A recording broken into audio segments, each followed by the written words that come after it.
Yes. Yeah. Oh shit! Ow! Narragas en la cabeza. I don't know why I slapped my own titties at that. I'm like, oh my god.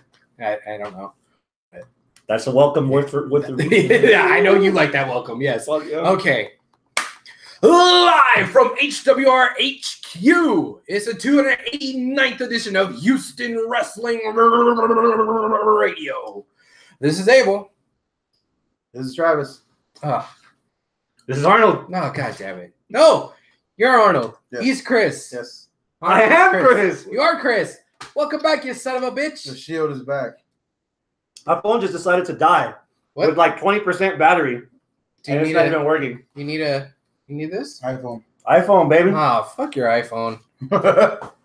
Oh, that was our show notes. I still have a lot of it in my head.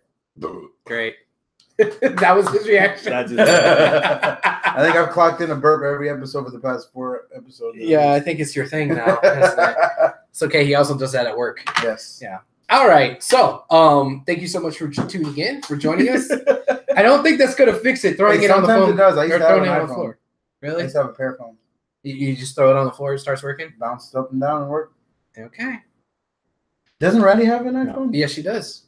What the fuck, man? It says that it's dead. It had 20% when I looked at it like 30 seconds ago. So, let's go. Let's do it. Let's do it. Do I need to go find We're Randy's charger? We're about as prepared as we've been since Tell the you've been people. gone. All right. If you're joining us live, thank you so much. We very much appreciate it. You can interact with us by logging into your Google and YouTube account, and you can join us in the live chat. I have the live chat here pulled up on my handy dandy Android iPhone. So if you want to, say hi, talk shit, ask us questions, fact check us, whatever, I'll see it and I'll try to involve you as best as I can in the show. If you're not watching us live, that's okay. You can still catch us on Facebook, facebook.com/Houston Wrestling Radio, or on Twitter at H Wrestling Radio, or on the Instagram, Houston Wrestling Radio. You can interact with us there, ask us questions and all that good stuff. Yeah, on the gram. Now, that being said, you're back, Chris. Thank you for jinxing it. Yeah, I've been listening every week. I've been editing the podcast every week, and you guys always start the show. You always start the show by saying, "Oh my God, we're nothing without Chris." And my phone decides to take a shit. I'm scrambling for the money. I got everything. Cards. I got everything. It's all right here. All right. We're gonna start the wrestling podcast with some UFC. Woo, man! How many thumbs down for CM Punk's massive loss? In at the UFC? words of Rick James, I wish I had more hands to give him more thumbs down. Damn, that sucked. I'm not gonna give it that many thumbs down, but that's just me. Because you only have 2. I only have 2. Well, go ahead. Well, 3 when it's cold. It was just Hey, she had no business on that card, on that main event card.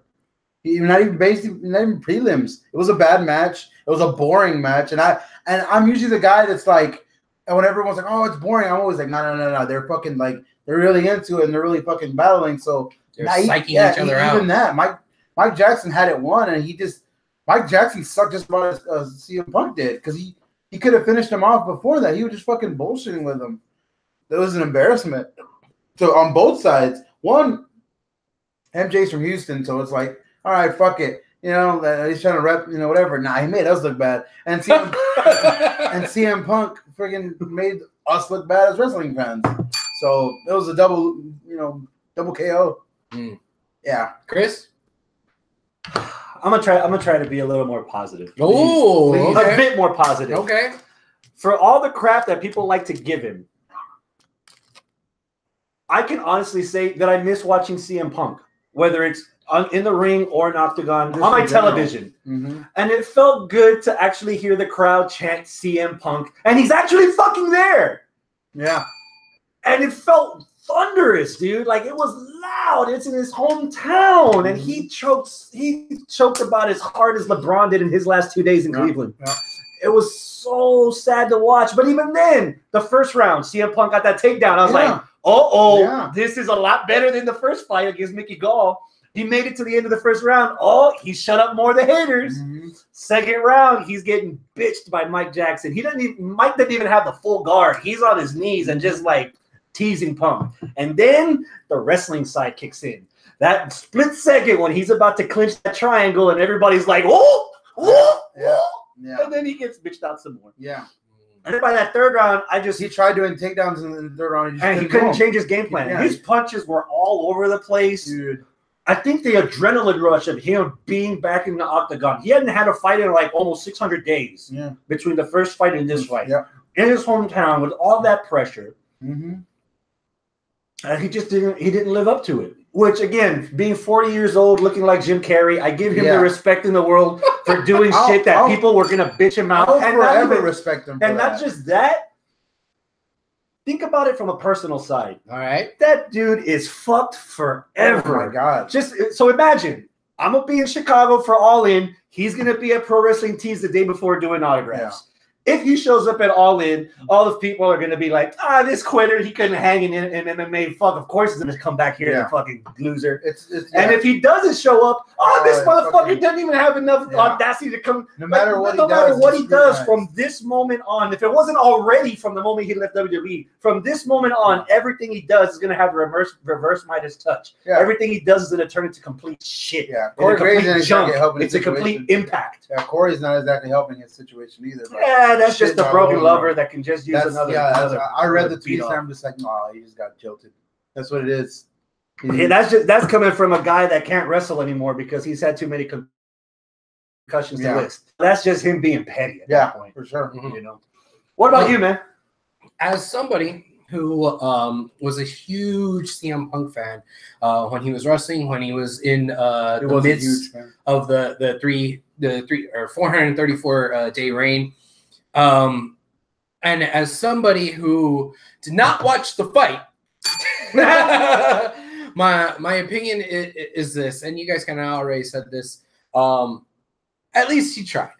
All right. That cake from The Simpsons. Yeah. At least you tried. I'm not gonna sit here and pass out participation trophies. Orange slices or millennial or maybe Sour Patch things, maybe. Yeah. Sour Patch. I just hope that for his sake, for his own mental well-being, and for his legacy as a huge fan of his as well, that this shit is over with. Yes. That him wanting to do this UFC stuff, get out of there. You know, he was UFC for sure is over. Yeah, and he was. I want to kind of transition from this into a little bit of the trial with CM Punk and Colt Cabana versus the Doctor here. You know, this was also that weeks before that fight, he was in this trial, and I listened to Colt Cabana's podcast about it, where he's doing the notes as he's throughout the trial and stuff. And one thing that kind of stuck out to me, aside from the legal mumbo jumbo, is just he was getting physically ill. Colt Cabana was. He was being physically ill because of the stress. Even though he knew he was innocent and he was pretty confident, and his lawyer was pretty confident they were going to win this, he was still, due to the nerves, just like sick to where he had flu-like symptoms. And I wonder if the person sitting next to Colt Cabana, being CM Punk, was kind of going through the same emotions. Can you imagine going into a fight? I don't care what your record is. Going into a UFC fight, training months and months and months, and then 2 weeks before the fight, you're in a 2-week trial where you can't train, you can't do nothing, and you're nervous as balls because you think you're gonna, have to owe millions and millions of dollars to somebody in what you would think is a wrongful accusal type thing. So, against the same company that sent him his termination papers on his wedding day. Yeah. Against the same company that the reason why he's fighting in UFC and not in WWE is because they fucked him over. So it's like, man, I feel sorry for the guy. Even though I have sat here and said, you know what, CM Punk is a big old patch of sour grapes, and I don't necessarily like that about him. That's kind of turned him off to me a little bit, just how fucking bitter he is, But okay, he did it. Is it out of his system? Great. Does that mean I'm going to be like all these other guys? Oh, I'm glad he's done with UFC so I can finally come back to wrestling. No, I just want him to be in a good headspace. I want him to finally be, just unbitter and just be. He goes home to AJ Lee, so it can't be a complete loss, right? Yeah, exactly. I want him to be happy. I know it's so cheesy, but I just want him to be happy. Yes. And stop being such a fucking sourpuss. Because every time we see anything with CM Punk, he's kind of a dick. Yeah, he was kind of a dick before. Yeah, but like, dude, it's like he's a limp dick now. Like you feel bad that he can't even like perform the job. Yeah. It's like, dude, what does he do though? What like if you're CM Punk, what do you do? Like I don't know. I know he's a smart dude that saved up his money. Oh yeah, acting. Yeah, maybe acting. Publishing more comics. Yeah, comics. Artists. I don't know. I mean, his wife's doing book tours and shit like that, so she's fine. Stop doing something that makes you fucking mad. Yeah. Or you know what? Rekindle your love of wrestling, but do it in a safer environment than WWE. Go to New Japan. Go to ROH. I'm not saying, oh God, I want to see CM Punk in ROH. I'm not being a mark like that. I'm just saying. Well, we did catch him in our PWA. Yeah, I mean, if he does something that makes him happy and it's good for him and good for us, great. Yeah, so that's all I gotta say about that. Yeah. How about Ronda Rousey being inducted into the modern wing of the UFC Hall of Fame? Why not? Why not? The modern day Ronda Raja. Why not? Hell yeah! I mean, she should be the first woman in there. Yeah, she's the first woman to do a lot. The whole division with her. Yeah, she was the UFC, the women's version of the UFC. Yeah. So yeah, fuck yeah, it's much deserved and. I'm not a Ronda hater. I mean, just in general, I've always loved Ronda Rousey. Mm-hmm. A lot of my like hardcore UFC guys, for some reason, like hate Ronda Rousey, or I always love when she loses, or the time she lost or whatever. I don't get the hatred for her. She does come off as kind of sometimes like whenever I think she comes off as a fucking sweetheart most of the time. Oh yeah, but sometimes she comes off as a bitch. Like whenever she wants to. It's because she has RBF, dude. That's why. Yeah. And it's easy to hate people that have RBF. Yeah, for sure. Yeah. Resting bitch face. Mm-hmm. She's nice, but once you break that, like if you just see her like, yeah. She's real standoffish. Well, even then, she knows how to get rid of that RBF real quick because she was all fucking smiles and points when she was at Royal Rumble. Yeah. You know. Yeah. So kind of a red herring that Ronda showed up to be inducted in the UFC Hall of Fame as the Raw Women's Campeone? Maybe. I think that makes it more prevalent that she won't win. Yeah, well, we could get to our predictions about that later because this is going to be a tough prediction when it comes to Money in the Bank because not only do you have to consider who are the champions, but you have to consider are we going to have a cash in immediately? Yeah. And so not knowing what time that's going to be fun. Yeah, not knowing what time any of the matches are, what the schedule is all going to be weird too. Mm-hmm. Mm-hmm. There's like an extra couple of layers when it comes to predicting Money in the Bank pay-per-views. But okay, so UFC, are we done? We're done with UFC. Bada boom. So I mentioned All In earlier. There's another company that's trying to go all in, and that's Ring of Honor. Oh, really? They are attempting next year to run a show. I don't know if it's a pay-per-view or a house show or something. I'm assuming it would be pay-per-view. Okay. In Madison Square Garden, the building that WWE made famous for wrestling for the past 40 years. Yeah. Wow. And this isn't the Madison Square Garden Theater. This isn't the little spot on the side. Okay. I'm talking the big place. Where Chris Benoit won the title, where Steve Austin stunned McMahon for the first time, where Bruno Sammartino was a champion for 50 years. Yes. Yeah, that same place. Ring of Honor is going to try to have a show there. Okay, cool. You know what? As somebody who is an on again, off again ROH fan, not because I've never disliked ROH, but because timing and quality. Yeah, content's hard to grab. Quantity. There's a lot. Yeah. I'd be excited. If I lived in New York and I heard ROH was putting on a show in the Garden, I'm buying tickets. Yeah. Yeah. Because it's ROH. Yeah. Yeah, I'll buy tickets. Now, is ROH as fruitful as it used to be? Oh, yeah, with names, with like talent? Well, ROH is the kind of place where you could easily co-promote New Japan. But who's in ROH right now? I mean, Dalton Castle's a champ. Because you still have the classics. You have the Briscoes. Yeah. You have you're putting me on the spot. I mean, Young Bucks are ROH tag teams. A lot of the Bullet Club are kind of mainstays of both. So, Hangman straight up. Will Scroll be there? Cody. Cody is still. Yeah. Again, okay. So I kind of cut you off with the point you were trying to make, but it's ringing true. New Japan. I mean, it's ROH, but I bet all the bunch of New Japan people will be there. You'll probably get Okada and fucking I don't know, a bunch of other people. Yeah. That's the only one you know. Ibushi. There you go. Yeah, there you go. Oh man, there's still tickets available Oh, those for. are Chiquitos from Vietnam. Fuck. Somebody had to fill that role. I was gone, right? Nakamura. Nakamura. There's still Hello, very few everybody. tickets left for the G1 special, the sequel in San Francisco. Cow Palace. Cody versus Kenny round 2. There's 3 other matches that were announced, but again, The mysterious one. Rey Mysterio is coming back. oh, he's in a tag team match, I think. But before we do that, New Japan had Dominion last weekend. Oh, you did it. Saturday morning. All right, before we dive deep into that, balls deep. Oh no, Robert, what's up, man? Medellin. Thank you for joining us. Thank you for Medellin. He says this. 20 minutes late the day I come back. That's unacceptable. Get the hell out of here. He says, CM Punk equals new Marvel Universe Wolverine. Uh, You don't think he could be Old Man Logan? he already looks like old man. He's a grizzled fucking dude. But he's too now. little for that. Well, but he could put on weight. He was cutting weight to do the That's UFC stuff. true. That's true. He's never been this thin. He's been big before when he 1st Mhm. showed up on He ECW. was all bloated. Mhm. Yeah. I guess He was so. on the gas, brother. Yeah. So I just had a. Yeah. All right, Dominion. Dominion. Fun little match between Naito and Jericho. Jericho Fun as fuck. fun as fuck, dude. Match of the week candidate easily. Yeah, for sure. Easily. There's gonna be a lot of that tonight. Oh yeah.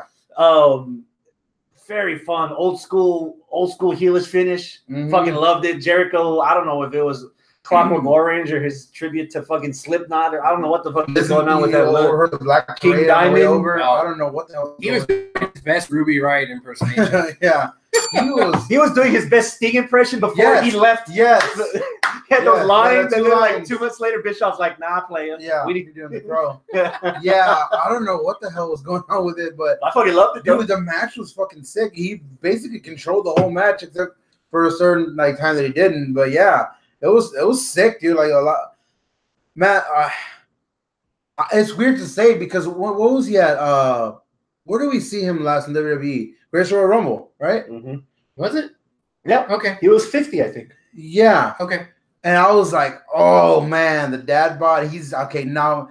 We saw him wrestle Kenny Omega, but I think now he's going full daddy. He's going full dad. I was like, and he didn't look that good. And I was like, fuck. But here, he still has a dad bod. But dude, he fucking was wants working. it. He does those fucking lion salts like he's fucking like it's 1997. Yeah. Yeah, dude. Fuck yeah, he still got it.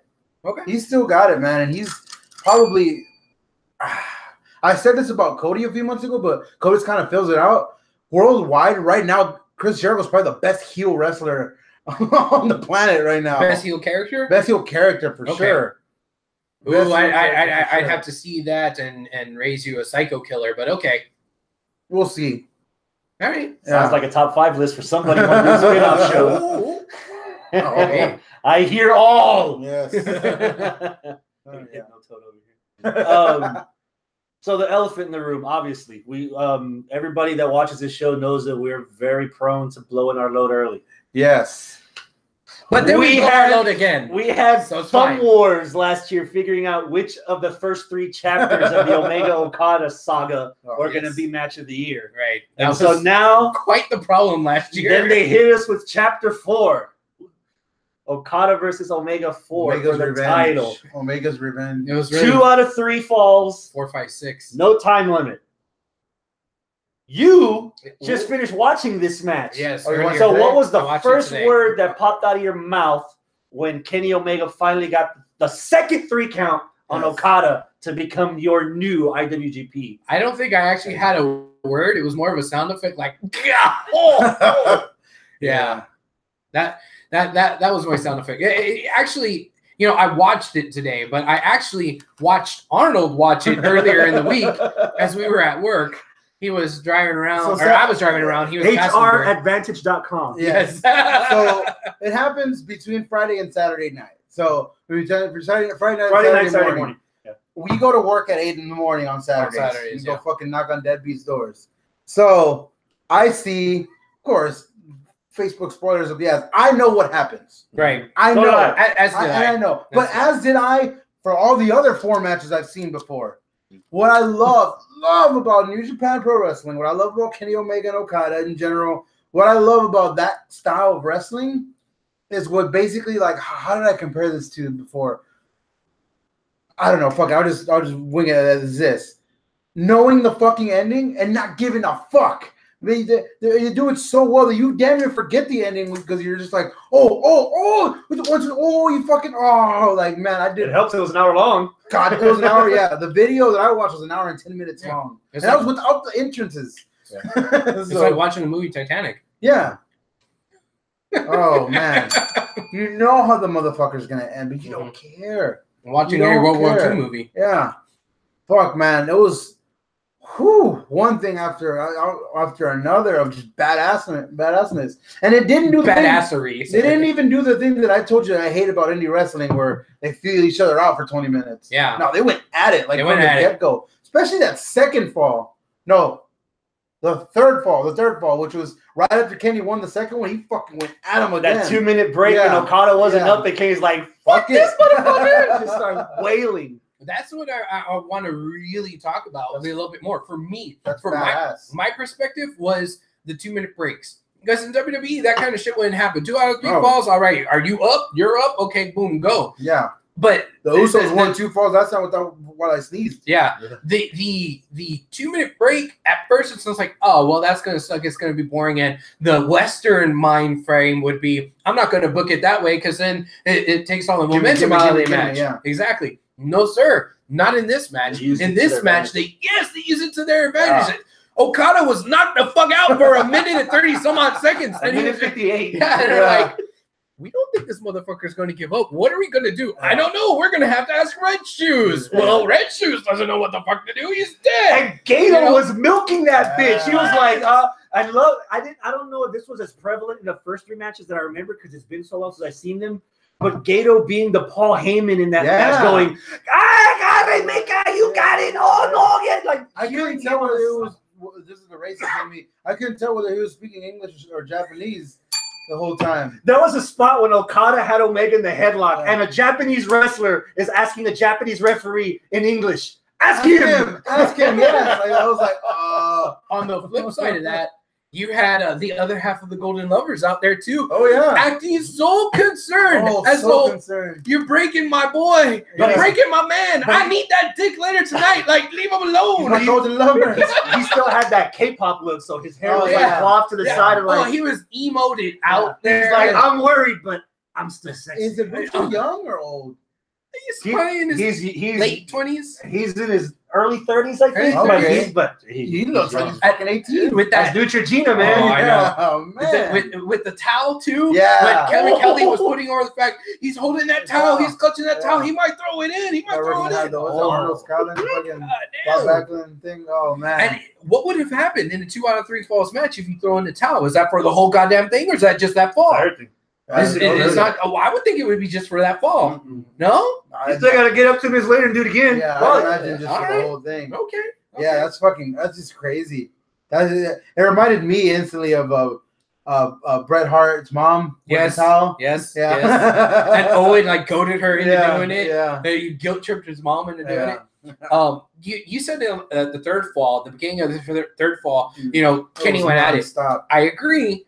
To a certain extent. What I liked about the third fall was that it was so fucking grueling where they weren't doing moves because they were collapsing out of their own exhaustion. Yeah, they were giving in. So they weren't going 100 miles per hour the entire time. They started 100 miles per hour and they kept trying to, but they're like, they were going. I can't get into this fucking gear anymore. Yeah. You know, they were going 100, knowing both of their tanks were about to hit empty, and they were going to crawl, and eventually one was going to just crawl a little farther than the other. Exactly, and I fucking loved it. Like when Okada actually hit the Rainmaker, and Kevin Kelly was like, Rainmaker. Oh, he just kind of collapsed. He didn't do the follow through. Yeah. You know, the best part, there was a moment where it synced it for me because I've always held the second match into a high regard because from the moment the bell rang, Kenny Omega had a purpose. The second fall or the second match? The second match. Okay. Kenny Omega had the third match. Kenny Omega had a purpose. He had to beat this motherfucker in 30 minutes or less, or it was going to be free.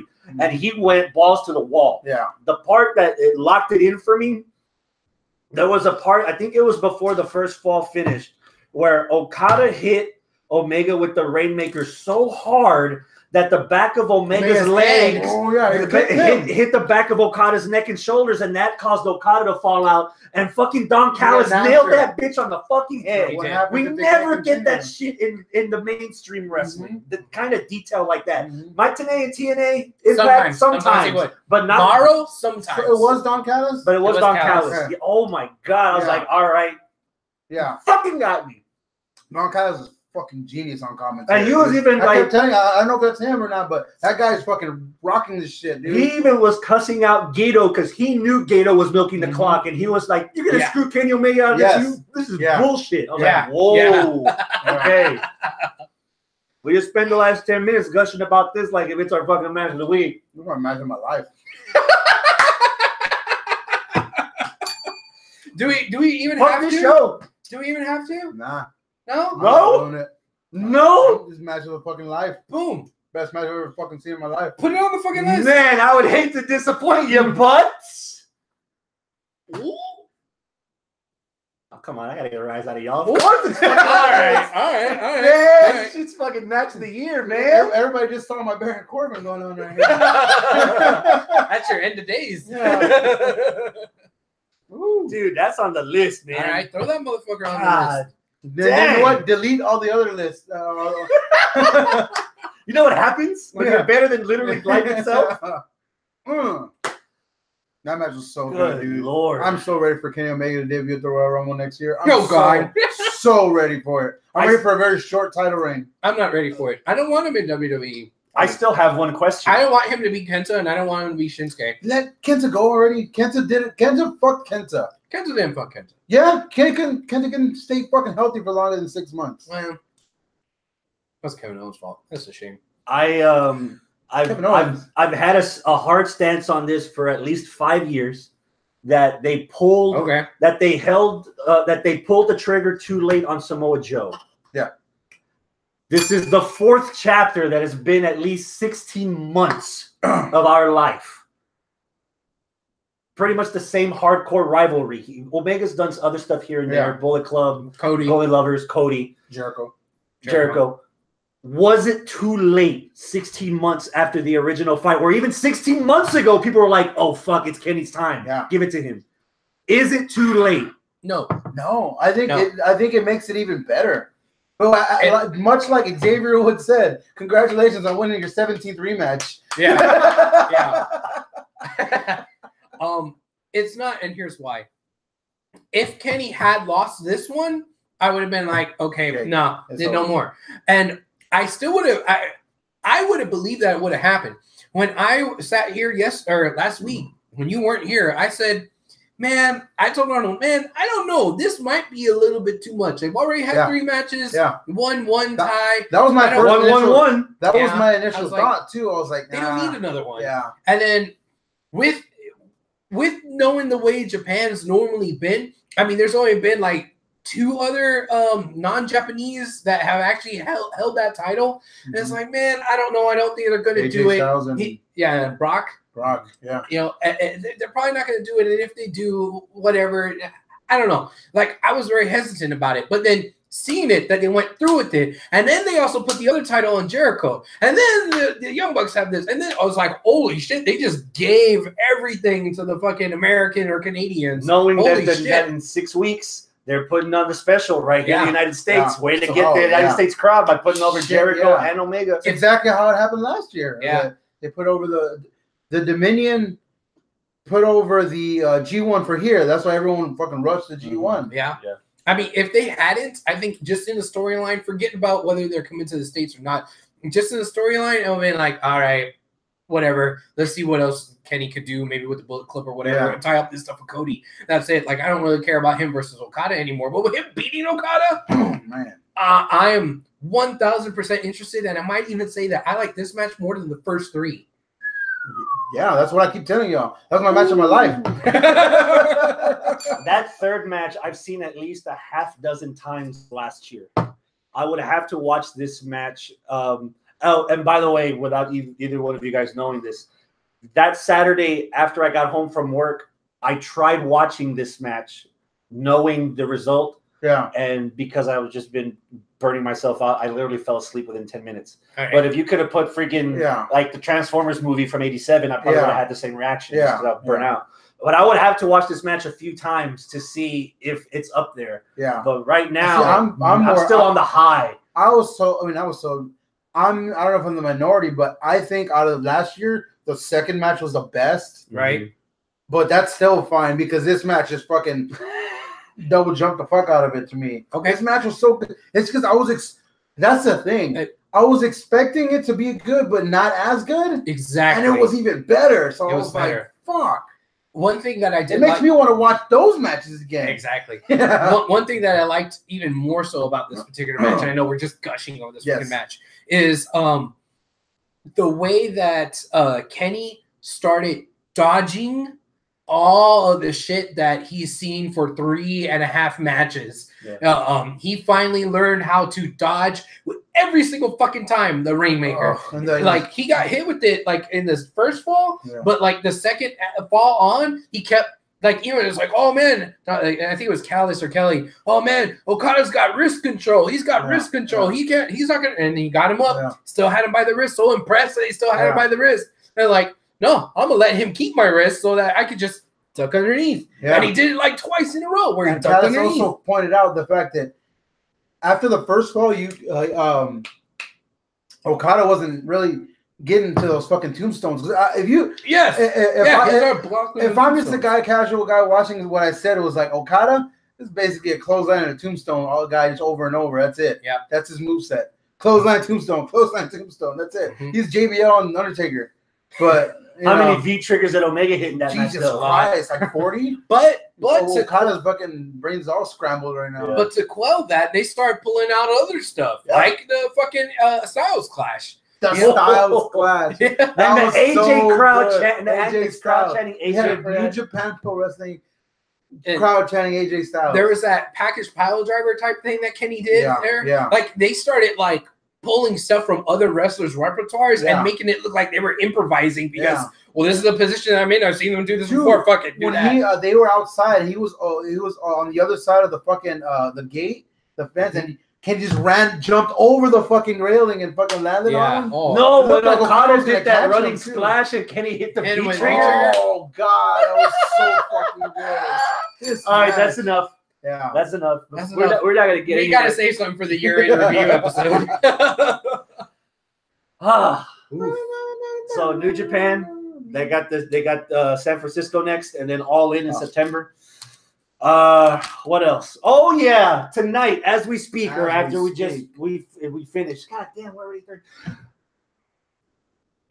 Yeah. Lucha Underground season 4, kicking off the first episode with fucking Aztec Warfare. That's what you start the season off with? Already. Gotta guess. You know what happened right before you guys got here? Jesse called me, our boss. Yeah. And hey, you know anything about this Lucha Underground? I was like, yeah, I know a lot about it. Why? Well, I just saw a commercial for it. What is this? Should I watch it? I was like, yes. But if you have the channel. Well, apparently he has a channel because he saw the commercial. I saw a commercial. He said it was on El Rey. I saw the commercial on Raw. Yeah. They I don't know if they're working in cahoots or they're doing something, whatever, but the WWE let them do or I guess the USA Network or whatever. Hey, you pay the money to USA. Yeah. You can have a commercial. Yeah, they did a commercial during Raw. But your buddy's got 108 episodes of Lucha Underground for him to fully understand. I did warn him, but again, he's our boss, not our buddy. Yes. So you're not my buddy. So that means fuck him, right? Well, I just told him go ahead and watch. And he's like, well, if I like it, I'll go back and rewatch it. This next segment's when I'm gonna go by. When I first I'll give a perfect example. When I first started watching Sons of Anarchy, it was in the second to last season. What my buddy did was give me a crash course on what happened the last 4 seasons. Okay. A very detailed, like hour and a half crash course of what happened. And I watched the rest of Sons of Anarchy without watching the first 4 seasons, and that's fine. I love Sons of Anarchy. I tried watching Lucha Underground when I joined this fucking podcast last year. Yeah. I thought I was gaining some ground. I watched a lot of episodes of season 1. How many do I have left? 27! What the fuck? Season 1. Season 1. So I stopped. Also, I don't have El Rey Network. Right. So it was hard for you to find them. Every single time y'all would start talking about Lucha Underground, I would just like slide out of fucking frame. So let me catch you up for anyone that forgot, because I have season 2 and season 3 on my computer. Don't be like his friend and take an hour and a half. No. Okay. Ándale, pronto. Rey Mysterio is locked up in a cell next to Matanza Cueto. Okay, yes. Phoenix and Melissa Santos drive off together in a Firebird. Apparently, they're King Cuerno has the gauntlet. He stole the gauntlet when he wasn't even in that match to earn the gauntlet. Dario Cueto gets shot and killed while his brother is on the phone. Yeah. And Prince Puma's retired because he lost the match, and Pentagon Dark's now the champion with Vampiro as the teacher. He retired off NXT. There's a lot more, but I forgot. And yeah, so that brings us to season 4, episode 1, #Warfare. Mil Muertes. I don't remember. Okay. Remember, their season finale was 4 episodes long. That's true. That was a pay-per-view. We binged it as a fucking pay-per-view. I know. Oy, babe. Mil Muertes died. He's now Million Muertes. Million Muertes. Oh my God. So that's what we got to look forward to. Mm-hmm. What is Aztec Warfare? The episode's the entire episode long. The match is basically a 20-man Rumble match, but it's pinfall or submission, and usually the last person to win it gets a #1 contender. Except the second year, it was the championship was on the line, or the third year the championship was on the line. So all 20 guys are in the ring. They don't start and girls. Okay. Remember, they don't start in it's Royal Rumble style, so they go in one by one. Every minute, every 2 minutes, something like that. And you don't get eliminated over the top. It's pinfall or submission. Yeah.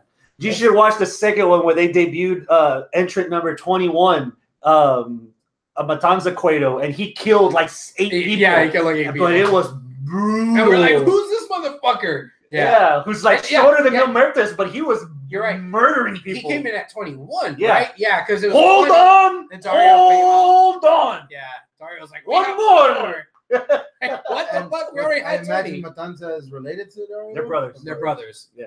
Yeah. Okay. Kayfabe. Yeah. Kayfabe's brother. Oh my God. So that's Lucha Underground. Good luck. Yeah. Was Johnny Impact on this? Johnny Mundo. Johnny Mundo was the one that he's actually in the one that retired Puma. Oh, okay. Yeah, right? Yeah. He retired Puma. Yeah. That's right. So Puma's gone. Puma's gone. Yeah. Now he's some king somewhere. Oh, and Pindar's head got cut off by Daga. Oh, that's right. Who's now dating Cobra something who has Pet Drago. Yeah, so, Pet Drago. Was this pre or post? This is very pre with Santos popping the baby out. Right. Yeah. Right. They filmed that like 2 years ago. Mm-hmm. Yeah. Mm-hmm. And what about this season right now? They filmed this a long time ago too. Right? They filmed this 3 months ago. They filmed it in March because this was supposed to. I was hoping to catch the season finale weekend. The weekend I went to New Japan for Strong Style. Okay. The weekend before that was when they finished the last 3 days. That's right. Yeah. And so they've taped, I think, another 35 episodes. Damn, man. Yeah. In 2 days with the same crowd that didn't have any showers. No, they did like 3 days each weekend for 3 weekends in a row. So we probably got like 28, 30 episodes in the can. Good. But this part's going to be weird for me because knowing now that it's going to be hard for me to separate the show, Lucha Underground, from sports entertainment. Because half the roster's gone. Pentagon's kicking ass, and Phoenix is kicking ass, and Impact. Ricochet's and NXT making big things happen, and everybody else is either dead kayfabe wise or fucking about to die for reals. Yeah. You know? So hopefully it doesn't deter me. Hector, what's up? Holy shit. Thank you for joining us. You brought him back. He says, who let Mexican Rusev back in the group? It's not Hanson Rusev. It's 2 nights only. I'll be gone in a couple weeks. Rusev Guapo.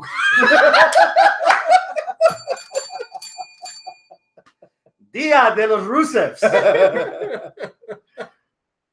So eventually we got to talk WWE, so we're going to put that to the fucking very end. Takeover! Chicago! Takeover 2, which they're not advertising. They're not advertising? They're not advertising it as the second takeover. They're just calling it Chicago again. They did. It's not on the promotions. It's not on the posters. It's not on the Wikipedia. It's because you guys didn't watch this week's episode of NXT. No, because we were doing the show. Yeah, I did. I watched it right before you guys showed up. They finally decided to change it? They said it too. Okay. They said too. I think it was just one of the announcers. I don't think it was on the graphic, but they said well, two. There you go. They said two. Let's start with Velveteen Dream against King Ricochet. 1-on-1. All right. Lover man. All right. What you got? My anticipation level for this is at an 8. You know what? Fuck. At a 9. Why not? I talked myself into it without saying anything. Yes, you did. It's Ricochet. So you know it's gonna be badass. Velveteen, I kind of said this last week. It was me and Arnold. It's like, I don't buy this whole anything you can do, I can do better, because I know you can't do what he does. But maybe I'm supposed to feel that way because he's a heel. I'm supposed to be like, oh, fuck this guy. That's so yeah, I know, but it doesn't make me more excited for the match. It makes me more like, whatever, he's an idiot for the match. But how much at of the that same is time, I'm like, fuck yeah, I want to see these two wrestle. So the negativity of yours from Velveteen? How much of that is because they didn't strike while the iron was hot after Takeover Houston? There's a little bit of that. There's a little bit of that because the other thing that I said last week is, who wins this? Neither one of these guys really could take a loss. I mean, I guess Ricochet could take the loss. Ricochet can still take one. Really can't take the loss. Ricochet can still take one because he's still early in his NXT career. But he's skyrocketing fast, and you don't want to fucking put a cork on him that fast. I mean, but the new way that NXT does tapings and does showings is good. Because back a year ago, if Ricochet lost NXT Chicago, we wouldn't even see him until like August because of the now NXT. We see Ricochet fucking 1 week. You see him next week again. You see him whatever. Yeah. You see Dakota Kai 17 times a month on fucking NXT. Fuck, some things never change. Yeah, but yeah, I mean that's getting better. Yeah. So Ricochet could withstand a loss now. I just don't know if I want to see him lose. Dude, you are gonna fucking love Dakota Kai against Blanca Belair next week. This week. Tonight? No, they're taping it for. Oh, that's right. The match. They're gonna tape it before Chicago. So that's gonna air next week. Oh, fuck yeah! That's gonna be a badass match. It's gonna be the Est. So what's your anticipation level? 10. 10. I haven't been watching a lot of NXT, but from the moment Ricochet did that fucking flip and said, "What now, bitch? Show me." Come at me, bro. Yeah. You know, Velveteen did mimic a lot of Aleister Black shit. We haven't seen a lot of Velveteen on NXT television. Even who's to say Velveteen can't do some of this shit? What if Velveteen does a flip splash and misses it fucking completely, but at least puts in the effort that dude, I'm right there in mind. If we got a preview 6:30, oh my god, we got a preview of this match 3 weeks ago when they had their first match, and for those first 5 minutes, that was my match of the week. Yeah, but I was like, "Ooh, yes, fucking Lars!" I was so I've never been more mad to see that fucking big ape. Fucking goddamn it, grape ape. Fucking Dr. Sayers looking at us, but man, Dr. Sayers. I miss this too. I got Velveteen winning this. It's easy to give the indie guy the victories like every other fucking indie guy that shows up to every fucking takeover. Give it to Velveteen. Patrick Clark, the indie guy? Yes. What about you? Who do you got winning? I was at an 8. Okay. And then yesterday I saw last week's NXT and saw the package. That package was brilliant. Now I'm at a 10. Okay. I cannot wait for this match because that package was fucking great. That's not the first time I say that in my life. Oh my god, dude, it was really fucking good, dude. That's a good package. It drew me in because it brought up Patrick Clark. Yeah. It brought up like, oh, he's just a loser from Tough Enough. And then Velveteen just totally knows. I have no recollection of that. That's like Velveteen arguing back to a girl by just saying, "Okay." Yeah. Now, on my lunch break, I saw that Ricochet was involved in a match yesterday, and he did a spot where he did a suicide dive outside and missed, and then they threw up the dreaded. Oh. Yeah, and I saw how he felt. He felt bad. Oh. It looked like he fell right on his left knee. Oh. So he came back to celebrate the medals right before the match was over. It was him, Gargano, and somebody versus Velveteen, Ciampa, and somebody. I don't know who those other two people were in the match, but Done and Strong. I don't know. Oh hell! But yeah, it was. It looked bad, and there's been no like updates. So it remains to be seen, and that was like. Oh. That reminded me of like 2 years ago, Finn Balor, like right when he was about to break out. Damn. Who you got? Um, Ignore all that. yeah, I'm gonna ignore all that. I think Velveteen needs the win. Velveteen needs a fucking win. So yeah, I'm gonna go with Velveteen. I do want to bring in some of the points Hector has here in the live chat. He says the Dream has become more of a takeover superstar. But what is Dream's takeover win losses? He's lost all of them. Yeah, 0-4. Yeah, He's due. Yeah. He's due. All right. It says what titles are going to be defended. Well, we'll get to that. We'll get there. How about Next. Gargano versus Ciampa in a Chicago street fight? A year almost to the fucking day since Ciampa turned his back on Gargano. Yes. Mm-hmm. What you got, Arnold? 10. Fuck. Dude, I've been ready for this match since it ended at fucking TakeOver WrestleMania. I was like, okay, cool, they're gonna fight again. Instantly, I was like, cool, this isn't over. No, yeah, I can't. Dude, this storyline has been like slow cooking, but like very fat, like very hard. Yeah. So it's been fucking crazy. I'm interested to see if they'll do something crazy, like have Candice turn on Johnny too. Oh God! God damn. That'd be bananas. Yeah. Dude, I really like. I love Johnny wrestling. I love his character. I love the way he wrestles, and I really love the Psycho Killer. And he doesn't want to hear that you love him. Either. Blackheart. He doesn't want to hear that. Yeah. He's like, don't give me that bull crap. So, yeah, dude, I can't wait for this match. And I think Tommaso finally beats him. Yeah. Okay. What about you? Okay. For this one, I'm at a 11. Oh, I was For gonna this do match. 11, but I don't want to be a Because you know what, man?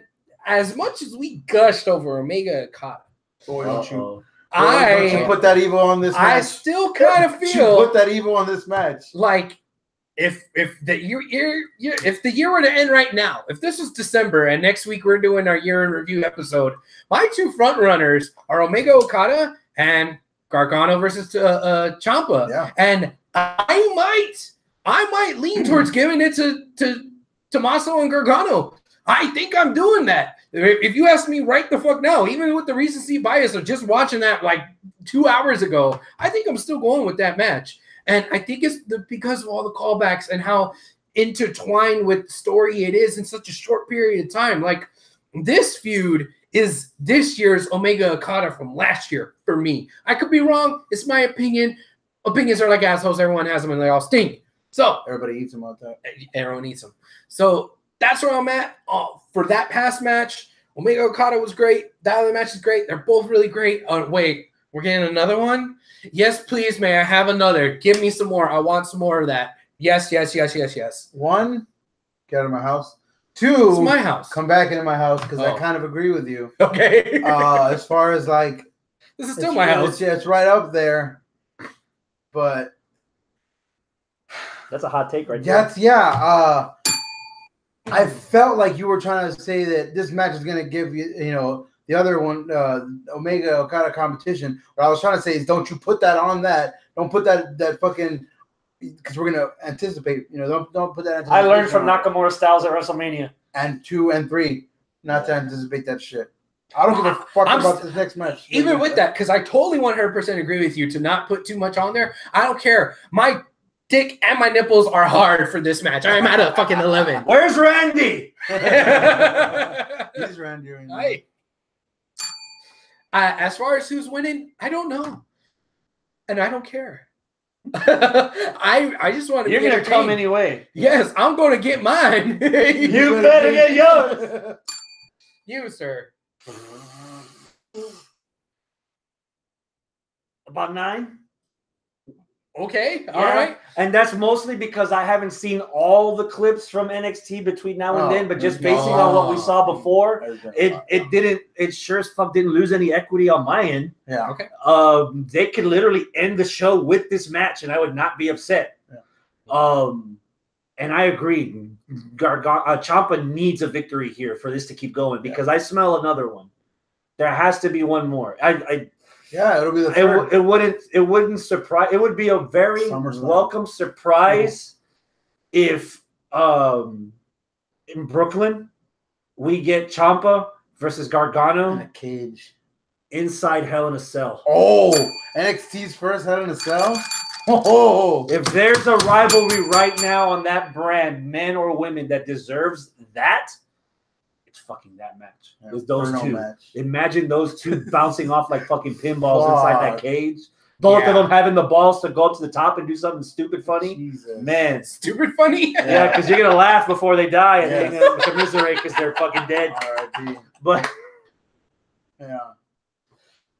yeah, I'm at a 9.5 for this. And the reason I'm not at a 10 is because what you just said, that they've had so many callbacks before that I don't want to give it a 10 or an 11 or Yeah. a 12 to outdo you, because that's what I normally do, and be disappointed when I see the match. Yeah. Okay, So I'm that's fine. flirting that Yeah. line, 9.5. I've lived a disappointment of the fucking on 11 for fucking goddamn Nakamura, AJ Styles, sitting Yes. next to a guy straight from Japan. Yeah. Him and I were both like, I don't know, man. Yeah. Fucking Trump. I understand it. I totally 100% understand what you guys are saying, but I can't help it. I'm like this. So I'm going to give you a chance to gush Okay. over the women's title match between Ah. Shayna Baszler and Nikki Cross. Okay. Because we shared an epiphany about an hour ago before we started recording, You did. which Is was your pants on? No. Oh, man. What does that matter? Which was this? Shayna Baszler's growing on me. like a fucking fungus. Yeah. Yeah, she last week was my official. También that promo in the That ring promo in before the ring. Cross I was came. like, Oh, for yeah. all you know three of what? us Yeah. then. Yeah. I was like, hey, she's good. Yeah. Yeah, and I like her character, and she backs it up in the ring. So Yeah. yeah, what's there to not like about her? What is interesting is her character is more fleshed out, I say, than Ronda's Oh character. God, yeah. And Yeah. holy fuck, if they called up, or if they called Shayna up, or if they called Ronda down to No, NXT, no. Baszler I up. think Shayna would fucking outshine Ronda. That I think she would. The issue, with all due respect to Ronda, because again, we discussed over Ronda earlier for the UFC segment. She's living off of stuff that she's done. Yeah. Baszler's building on stuff that she's doing. Yeah. Yes. Yes. Ronda's character on television is living too much in the past, while Shayna's Mhm. only direction is Yep. forward, and it's showing.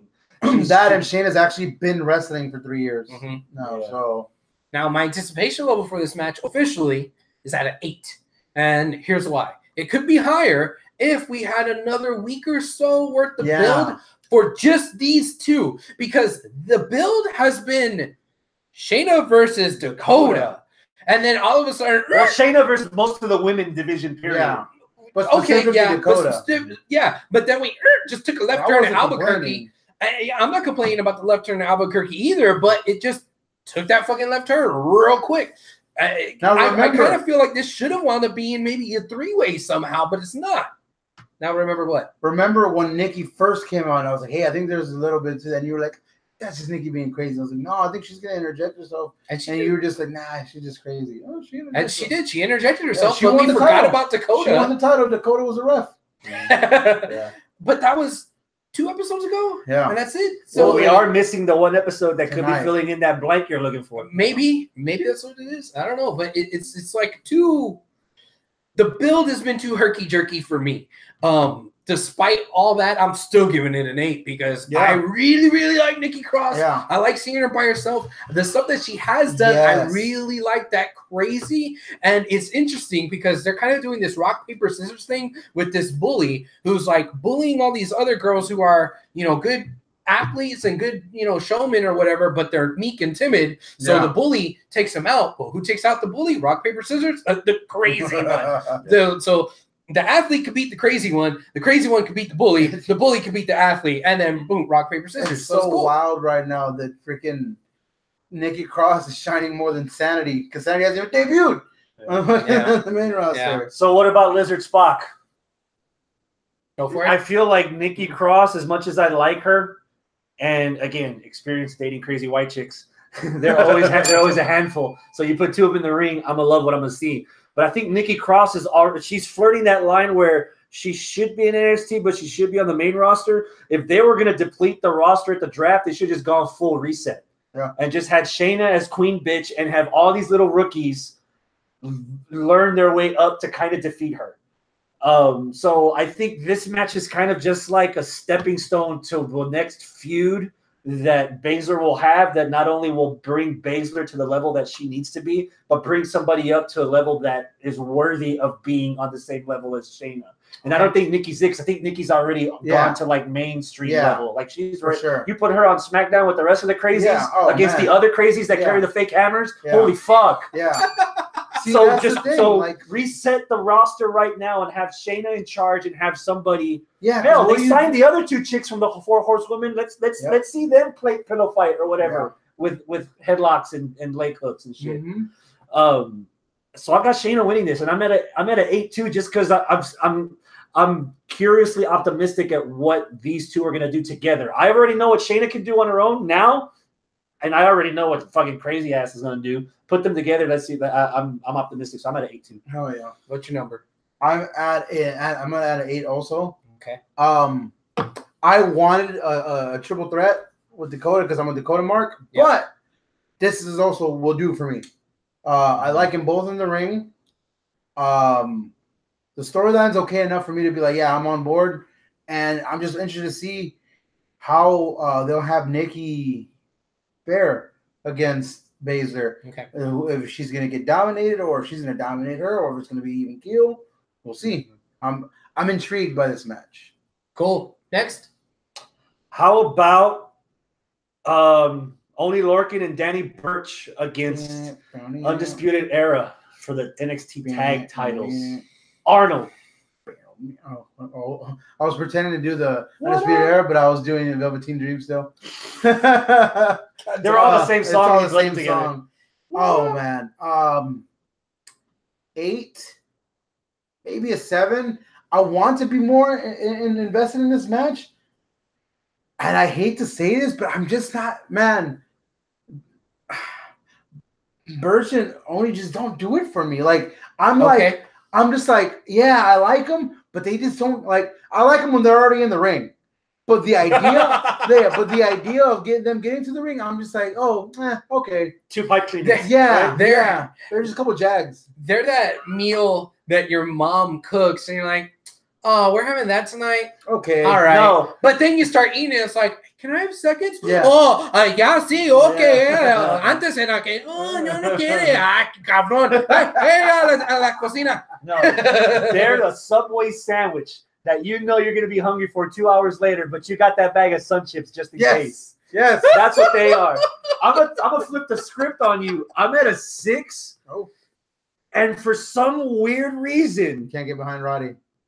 O'Reilly and Roddy don't work for me. It's not working. Like dude, for all the crap about little Bobby Fish being on his own and Kyle O'Reilly doing his run in the Ring of Honor's heavyweight champ, the meat and butter was always them together, and the whole is bigger than the sum of its parts. Yeah. So when you try to replace those parts with something that just was literally thrown together out of happenstance because the other guy was hurt. So it worked storyline wise, but it's not rolling with me. And the heat there isn't with Oni Lorcan and Danny Burch. The heat is with him and fucking Pete Dunne. Pete Dunne is the one who he's feuding with. Pete Dunne is the one who fucking attacked him this last episode. Dude, I want to go back once we're done recording this. Pete Dunne versus fucking Kyle O'Reilly for the UK title on this episode I watched 30 seconds of it and I was like, fuck! Yes. So are we. Do we have to really go record? Fuck. Yeah. 8:05, daddy. I'm looking at the card right now.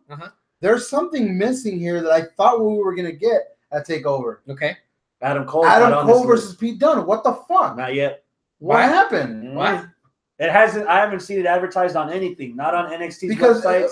Not on Wikipedia. Pete Dunne was supposed to fight the winner of that British tournament. I think he got hurt or something. Dunne? Pete Dunne? I think. Oh, shit. Something light. But I don't know. That would explain why he's not on the card. Okay. Because I thought it was supposed to Not to mention TakeOver's classic 5 matches all the time. Yeah. So. Card subject to change. Yeah. What the fuck? Yeah, I'm just like, how are you not going to. Fuck it. Velveteen against Cole, baby. For the North American title. Okay. Yeah, because you're going to have the debut of that fucking belt on the previous TakeOver, and the next time we're not even gonna have it on there. Does it sound familiar, like the Cruiserweight title or the UK title? The Universal title? Yeah. I got Undisputed Era retaining. You? Yeah. You? Yeah. Number? I'm at 7. 6. I'm back to 6. Okay. Next. Main event: Aleister Black against Big Lars Sullivan. Take here Yeah. shouldn't be the main event. It's got the least hype. That's out of a hot all take. I've got Gargano and Ciampa finishing. It's got it. the least hype out of all of these matches. It's got the lamest storyline, and it's got a guy who we haven't even seen in the fucking in his little underwear since fucking WrestleMania, in his tights. You want to call them? Jonas? Yeah, he hasn't even wrestled. You mean Suffering Succotash? No, he means Aleister Black. Black. He hasn't wrestled since fucking he won the goddamn belt. He has not defended it. I thought I saw him on a cover of an H&M magazine. He's fucking Brock Lesnar. We're talking so much shit about. He's a fucking. Well, he was supposed to NXT fight Universal Gargano. Champion. That's what he is. He was supposed to fight Gargano, but Gargano got a little boo-boo there with Ciampa's. Yeah. So All yeah. right, well, then what's your number? Because it sounds like you're going to go kind of low. I'm here. gonna go with 4. This is first Aleister's. Yeah, his first defense. Right? 4. Yeah, and it's all Aleister. 4. And I love Aleister. That's only because of his name. Who you got winning? Aleister. You ain't gonna take that shit away from him yet. Wow. Is it the build or is Lars? You just don't see Lars as ready. It's the build because Lars. I see if you stuck Lars on Raw right now, he'd be a fucking primetime player, and not millions of dollars. A primetime fucking player. And he's got the it factor. He's got the character. He's got the vocabulary, which is what me and Abel love about this dude. He's not a big dumb guy. He's a big smart guy. He's a big intellectual. So the big intellectual, is he going to run into posts every match and that's how they beat him? Yes. Like the other one? Like Braun? Yeah. No, that's the thing. He's not going to do that. That's what I like about him. Okay. But it's different. Over and under, that's how Aleister beats him with the black mask because he moves and he hits the pole like a big dumb whitey. Yeah, I don't know. I'm not into this match. And I have not bought Aleister as a champion yet because he hasn't shown me anything. Wow. He hasn't shown me Have they anything. had face-to-face interactions? Like, has Lars jumped Aleister enough for Aleister to want to hate him? Like a week or two ago. Well, it was when he tried to do the black mass and he caught it. Yeah. Oh, yeah. That's it. Okay, I want to throw out my opinion next on this, but I want to revert back because Robert Medlin said in the live chat, I watched a little bit of the Dunn versus O'Reilly match and it was amazing. Okay, I'm gonna watch that as soon as I fucking get out of here. Because this week's is inconsequential, basically. Next week we ain't gonna talk about this week's. Right, exactly. Yeah. All right, Arnold. It's gonna be up to Chris here to kind of balance this out because I am at a 9 for this match. You must have lost your goddamn mind. And the reason why I'm at a 9 is because I love both of these superstars. I fucking love Aleister Black. You didn't learn your lesson from Nakamura Styles. You don't need a fucking story. You need a storyline. You're Mr. Storyline. I am Mr. Storyline. I know that I am. There is no storyline. But I'm also Mr. Character. And I love Aleister Black as the character. And I love Lars Sullivan, man. I love you fatties. The exact reason that you were talking about why you were, trying to put a little bit of shine on him is why I'm saying this. It's because I love that he is this big dude who's like the Beast, from X-Men, where he's kind of smart and stuff, and he's going to use his smarts as well as his brawn to win, to do what he wants. And yeah, the storyline may not be there. It may not be a whole lot to it other than, hey, I want to kick this guy's ass. I'm going to take what's mine. I don't think that Aleister's going to keep it. I think Lars might actually win this, and they're going to fucking rocket him to the moon. I got Lars winning this in a surprise upset that shouldn't be a surprise because watch out, Lars Sullivan is coming for everything. Music Man does like big sweaty men, so he will. And I like this big sweaty man. I hope I'm wrong. This particular big sweaty man. Don't get me fucking lying here. I hope I'm wrong. Yeah. I hope that's a good damn match because it's worth my fucking $9.99. Mm-hmm. But I do agree that it should not be the main event though. Yes. Gargano and Ciampa should be the main event. Yep. This should be the semi-main. Mm-hmm. You balance us out. He's at a 4. I'm at a 9. Are you going to balance this out? Are you going to agree with one of us? Oh, my God. No. Okay. Y'all are both dummies. I'm at a 0. Oh! My man. He saw the light. I've been a huge fan of Aleister Black. He wins the NXT title, and he's not the main event of that takeover. he's in this takeover in his first title defense, and it doesn't even feel like that's the most important match on the card. They've only had 2 months, and it feels like they floundered away half of that time to build on just Aleister either no-showing or just walking around with a title belt and not having any matches. So like when Gargano got hurt, he didn't even care. He was like, "Oh, go back home. I guess I'm off tonight." It just out of the stuff from NXT, like I didn't see enough of Aleister Black on my TV to press play instead of just keep fast forwarding the NXT that I was fast forwarding through. Yeah. So it just, I'm at his anticipation. I'm at a 0. Yeah. Wow. I think if I kind of get flashbacks of Sting from WCW. They did so much to build Sting through the NWO to finally take the belt off of Hogan. And then what? Then what? Yeah. Yeah. Like Aleister won the title. Okay. And then they live happily ever after the end, and then like that's not wrestling. Wrestling continues. There's no then what? Yeah. You know, just I'm at a 0. Robert Redmond says this is a live chat. I'd rather see an Andrade Aleister rematch. Of course. And he also says, I'm already starting to worry about Aleister getting lost in the main roster shuffle. Not even on the main roster. Goddamn. He's already getting lost. Yeah.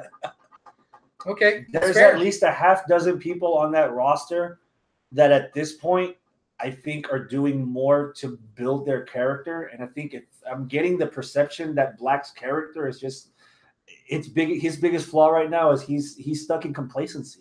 Yeah. It's like, this is all I need to do. Okay. All right. I did this. Now I got the title. But now I'm going to just keep doing what I'm doing. Nah, Ricochet stepping up his game. Fucking Velveteen stepping up his game. Adam Cole stepping up his game. I want to see Kyle O'Reilly kick the head off of somebody. Shayna stepping up her game. Shayna. Lacey Evans stepping up her game. Dude, Bianca Belair. Woo! Shitballs. Dakota Kai. What the fuck? Yeah. Lars Sullivan. I think of course I have to defend Lars. Now I don't know how much of that is Aleister's personal struggles, maybe. That or just there has to be, not having nothing, which is or weird creative. for NXT. Yeah. That's what we always praise about NXT. They're creative, just being fucking on point. Mm-hmm. So, I mean, fuck, maybe they need to go live every week and just throw them on the fire, see who's gonna swing. He's your and here's the other thing. I bitch on this show with Finn Balor about how you take away the most intriguing part of a character. Yes. Having Aleister just walk out like normal in like an H&M suit. Yeah. No. If you're not doing your Undertaker entrance, if you're not doing the one thing that separates you from everyone else, why the fuck do I want to see you when I can see anyone else? Yep. And we're already getting there. Can I play devil's advocate there just for a second? Go. I don't want him to be a one-dimensional caricature. Yeah. I want him to be a little bit more fleshed out, a little bit more human. Remember, so he's the Kirby of NXT. Anytime he fights somebody, he gets something from them. Yeah. What would he get from Lars? Lars is the Kirby because Lars looked like he ate half the fucking roster already. Yeah, he's got to get something from Lars. Mega Man. Maybe his more vocabulary, which he gained 60 pounds and another meal in a day. Some hair. Yeah. Well, some body hair. When I to listen to the fucking intro that he has. His intro. I can never tell whether I'm looking at the front or the back. Maybe some skin pigmentation. Yes. That's TakeOver in a nutshell, man. TakeOver. So, again, as always, quality over quantity. 5 matches for TakeOver. Yeah. So, we busted our load on a lot of it. Yeah. Overall. I'm going to say a 7 and know that it's going to get exceeded. I'm going to do the same thing, but I'm going to give it an 8. Okay. Yeah. Because it's like, on paper, you're like, okay, those potential to be really good. It feels like something's missing from that thing. But by the end of the show, I'm going to be like, yeah, Adam Cole. By the end of the show, I'm going to be like, yeah, Money in the Bank. That. Even with the 0, I still want to see Aleister versus Lars, so either I could be proven right or be proven wrong. Yes. so that 0 is not sinking the rest of that anticipation. There's investment in every match. I'm going to go with a 9. I'm really excited about a lot of the stuff on this card. I'm more excited about this than I am about Money in the Bank. Usually it's the other way around. It's never that way for me. I'm always more excited about TakeOver. Yeah, okay. But I'm usually like oh man, takeover has been the build has been whatever this and that. This is finally going to be a sucky takeover. And this build is way better. Time, no, I'm not. So okay, all right. Cool. Money in the Bank. Let's just get to these fucking predictions because it's not. Never forget. Ember, Natalia, Alexa, and there's somebody else from Raw. There's Ember, Sasha against Naomi, yes, Lana, yes, Charlotte, yes, Becky. Yep, all 8 women for the women's white mini briefcase. 1 heel. 7 faces, 1 heel. Unless one turns. Yeah. Isn't there 2? No. Alexa Bliss is the only heel. And Lana was on the babyface team. Even though she turned on Naomi, they booked it as every woman for themselves in this batch. Yeah. In this Money in the Bank. And Lana's the best. Lana's number 1. Yeah. By the way, I'm not buying Lana today. Just stop. Really? Yep. I think it's adorable. Because the best sex is at night. It's Lana night. Brown chicken, brown cow. Dude, this match, the rollback, if we're disqualifying, because like I said, match of the week, match of the fucking year is Okada, Omega. Right. If you disqualify that match, my match of the week pick was fucking Sasha Banks versus Ember Moon versus Natty. That was a good match. Was fucking amazing. Ember just squishing Sasha on the suicide dive to the outside. Oh, yeah, Sasha doing like a senton on fucking Natty. On Natty. That set up Natty that dive. Murdering Sasha Banks on accident. Mm-hmm. Botching it, just planting Sasha just went in half like that. And she was already sitting down.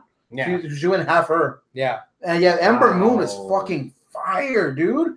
Every single time I see that girl, she gets better and better. Both in the ring, kind of on the microphone. She's getting a little better. She's not good yet, but she's getting better. Wow. Yeah. Sasha's found like this little fucking fountain of youth or fountain of like hype or something to me. She's relevant again. They're driving the pay-per-view is named after her. Yeah. Wait till September. They're driving home that Natty's knee injury. Mm-hmm. So we'll see.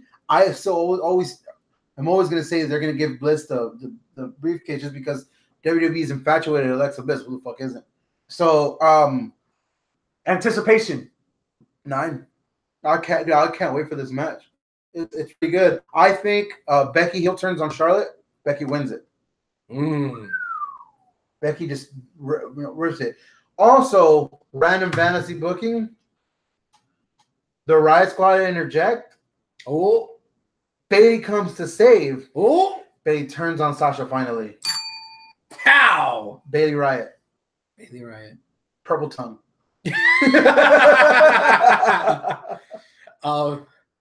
Elias, welcome. I don't think I've seen Elias in the live chat before. But he says this: Alexa wins unless Lana comes out as the underdog. Ember Moon has great in-ring work. All right. You know what? Elias, did you watch this at Comic Palooza? Did you watch him and the other one at Comic Palooza? Do you know what HWR stands for? What? Walk with Elias. Wait, HWR. It's a little off. Michael, welcome. You came in just in time to watch our Money in the Bank stuff. Michael Network? So, Michael Network. Robert Miller says, I'm going with Natalia, thinking she'll find a way to cash in on either Rousey or Nia. Okay. This is where I was talking about earlier at the beginning of the show that you got to put in some fucking layers on here to figure out what the hell is going to happen. Here's a theory that I'm kind of working on for the rest of the night. Okay. The men from Raw are not winning the Money in the Bank because Brock's never fucking there. And Brock's not going to lose to a cash-in. So I think they're going to actually have a SmackDown guy win. Yeah. So if a SmackDown guy is winning, that means a Raw girl is winning. Yeah. So who are our Raw girls? You got Sasha, Alexa, Ember, and Natty. Natty's not winning it. Sasha's So you're ruling out a Mr. and Mrs. couple with the briefcases. I am, to the detriment that I really, really, really, really, really would love to see that. That would be so fucking cute. And I would especially with Rusev holding both of them. Exactly. Oh, that'd be hilarious. Dude, that'd be hilarious. Another random hold my briefcase. Yeah. Another random my beer. What if a Raw superstar wins it and says, hey, Brock's not here. Can I cash in on Seth? No. Oh, that'd be interesting. Intercontinental. I thought you were saying, "Can I cash it in on the SmackDown?" And no, because they Let's take it back specifically said to respect that the you got to side. do it to your brand. So yeah. However, they can always, it just takes a 30-second video. Oh shit, Paige signed somebody from Raw. Who is it? The Money in the Bank person. Yeah, that's true. Get a can of Krylon. You could throw all kinds of monkey wrenches in there just like that. But if we're assuming that those kind of things don't happen, then I'm saying a Raw woman is winning their respective Money in the Bank. So that narrows it down to the 4. It's not going to be Natalya. I don't think it's going to be Sasha. So Ember? What's your anticipation? My anticipation was at an 8. Okay. I think maybe Ember. Damn, maybe Ember. Fast. Yeah. Then again, Carmella won it last year. Yeah. Here's the other layer to this and this is again just me working through it in my own head. We just had Carmella cash in the Money in the Bank. What, a month and a half ago? After 2 months ago. Was April. It was the weekend after WrestleMania. Yeah. April, May. Okay, well, it feels a lot more recently, and the reason why I say that is to say this. Usually when you have 2 briefcases, whether it's a man and a woman or a Raw and a SmackDown, they have one person cash it in really quickly and one person hold on to it. Yeah. I don't think that a woman is going to hold on to it for a long time because we just saw that with Carmella. Yeah. So I think whoever wins it is going to cash it in relatively quickly. So then that kind of rules out Ember. So maybe it's Alexa. Alexa would cash in on Ronda? Or a cash in on Nia? Well, there was already the Nia Alexa stuff, so I don't know. But that's why it's hard for me to pick between those two. Either Ember or Alexa. Put a gun to my head, Alexa. Chris? Wow. I'm at an 8 for this too. And I love the fact that I honestly don't have a fucking clue who's winning. And that's just on the face value. I'm not talking about, oh, is this pay-per-view opening the show? That means somebody could cash it. That I'm not even trying to look that far ahead. Just in the match itself, I'm probably at like an 8. And I have no idea. None. I don't think it would do Ronda any favors for her to lose her first title run by cashing. Yeah. Yeah. I don't think it does Ronda any favors to lose her first title match. But then again, I don't think it does the prestige of the belt any favors for her to win her first title match. But we never got that with Asuka either. What was the one thing I was telling you guys before WrestleMania? Oh, man, it would be so believable for Asuka and Charlotte to go through hell for 30 minutes. Asuka finally ekes out a victory just to have Carmella cash it in on a vulnerable, tired, expensed Asuka, and it would be believable that Carmella, a chick that literally was nowhere near ready, beats Asuka. It could be believable if somebody could beat Ronda that way, but I just don't see it happening this soon. Yeah. So I would have to pick Lana.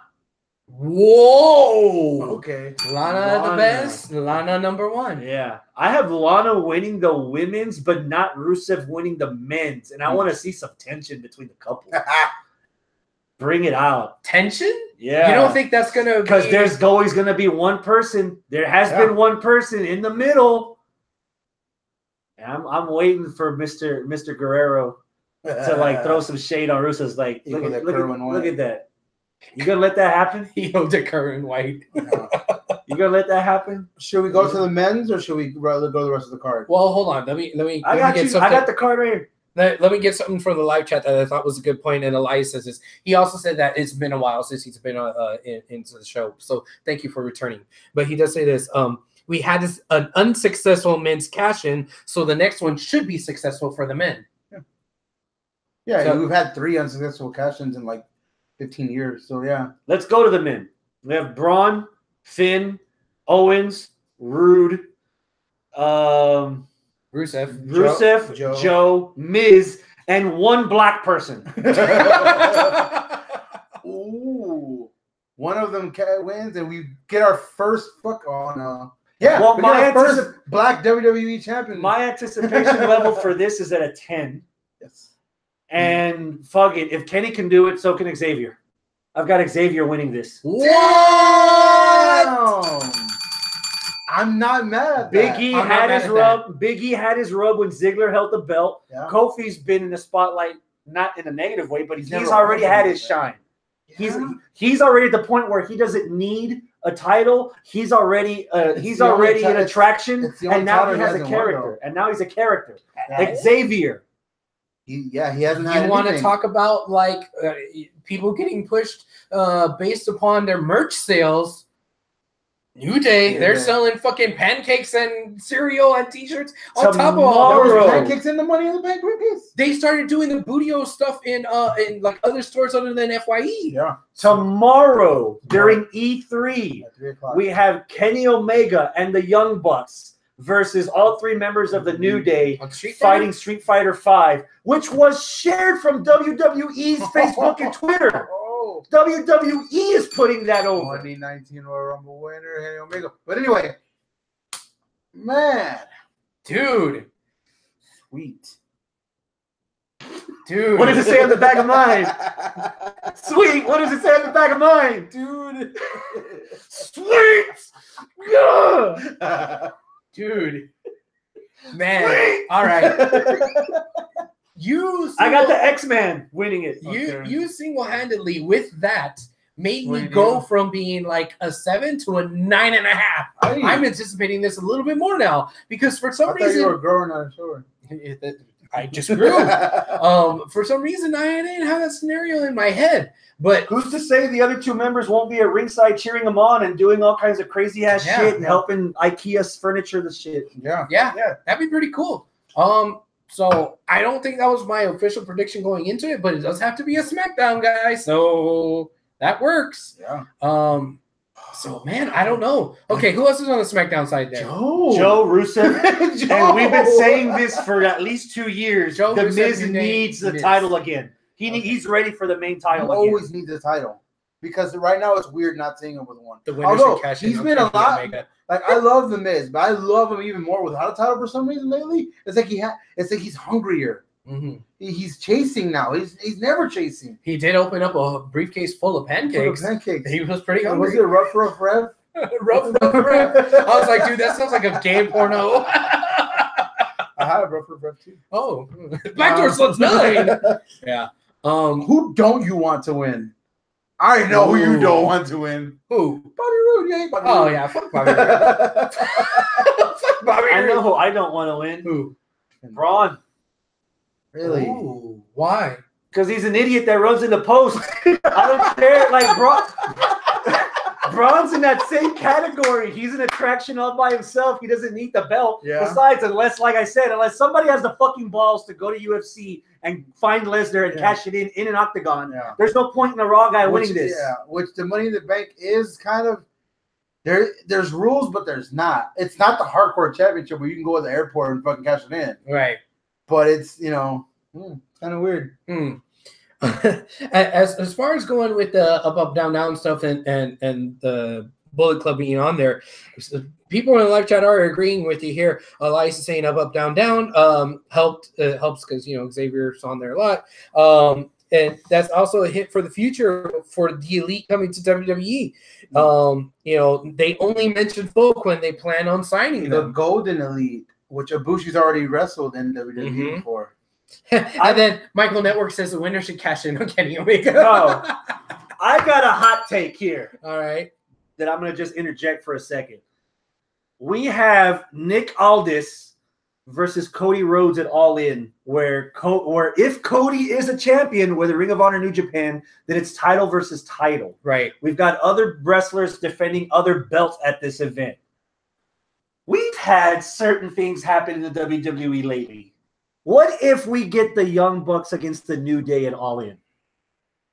Wow. Have they ever done that? Them wrestle for another promotion? Yes. That happened with where WWE had a WCW guy wrestle each other at an ECW show.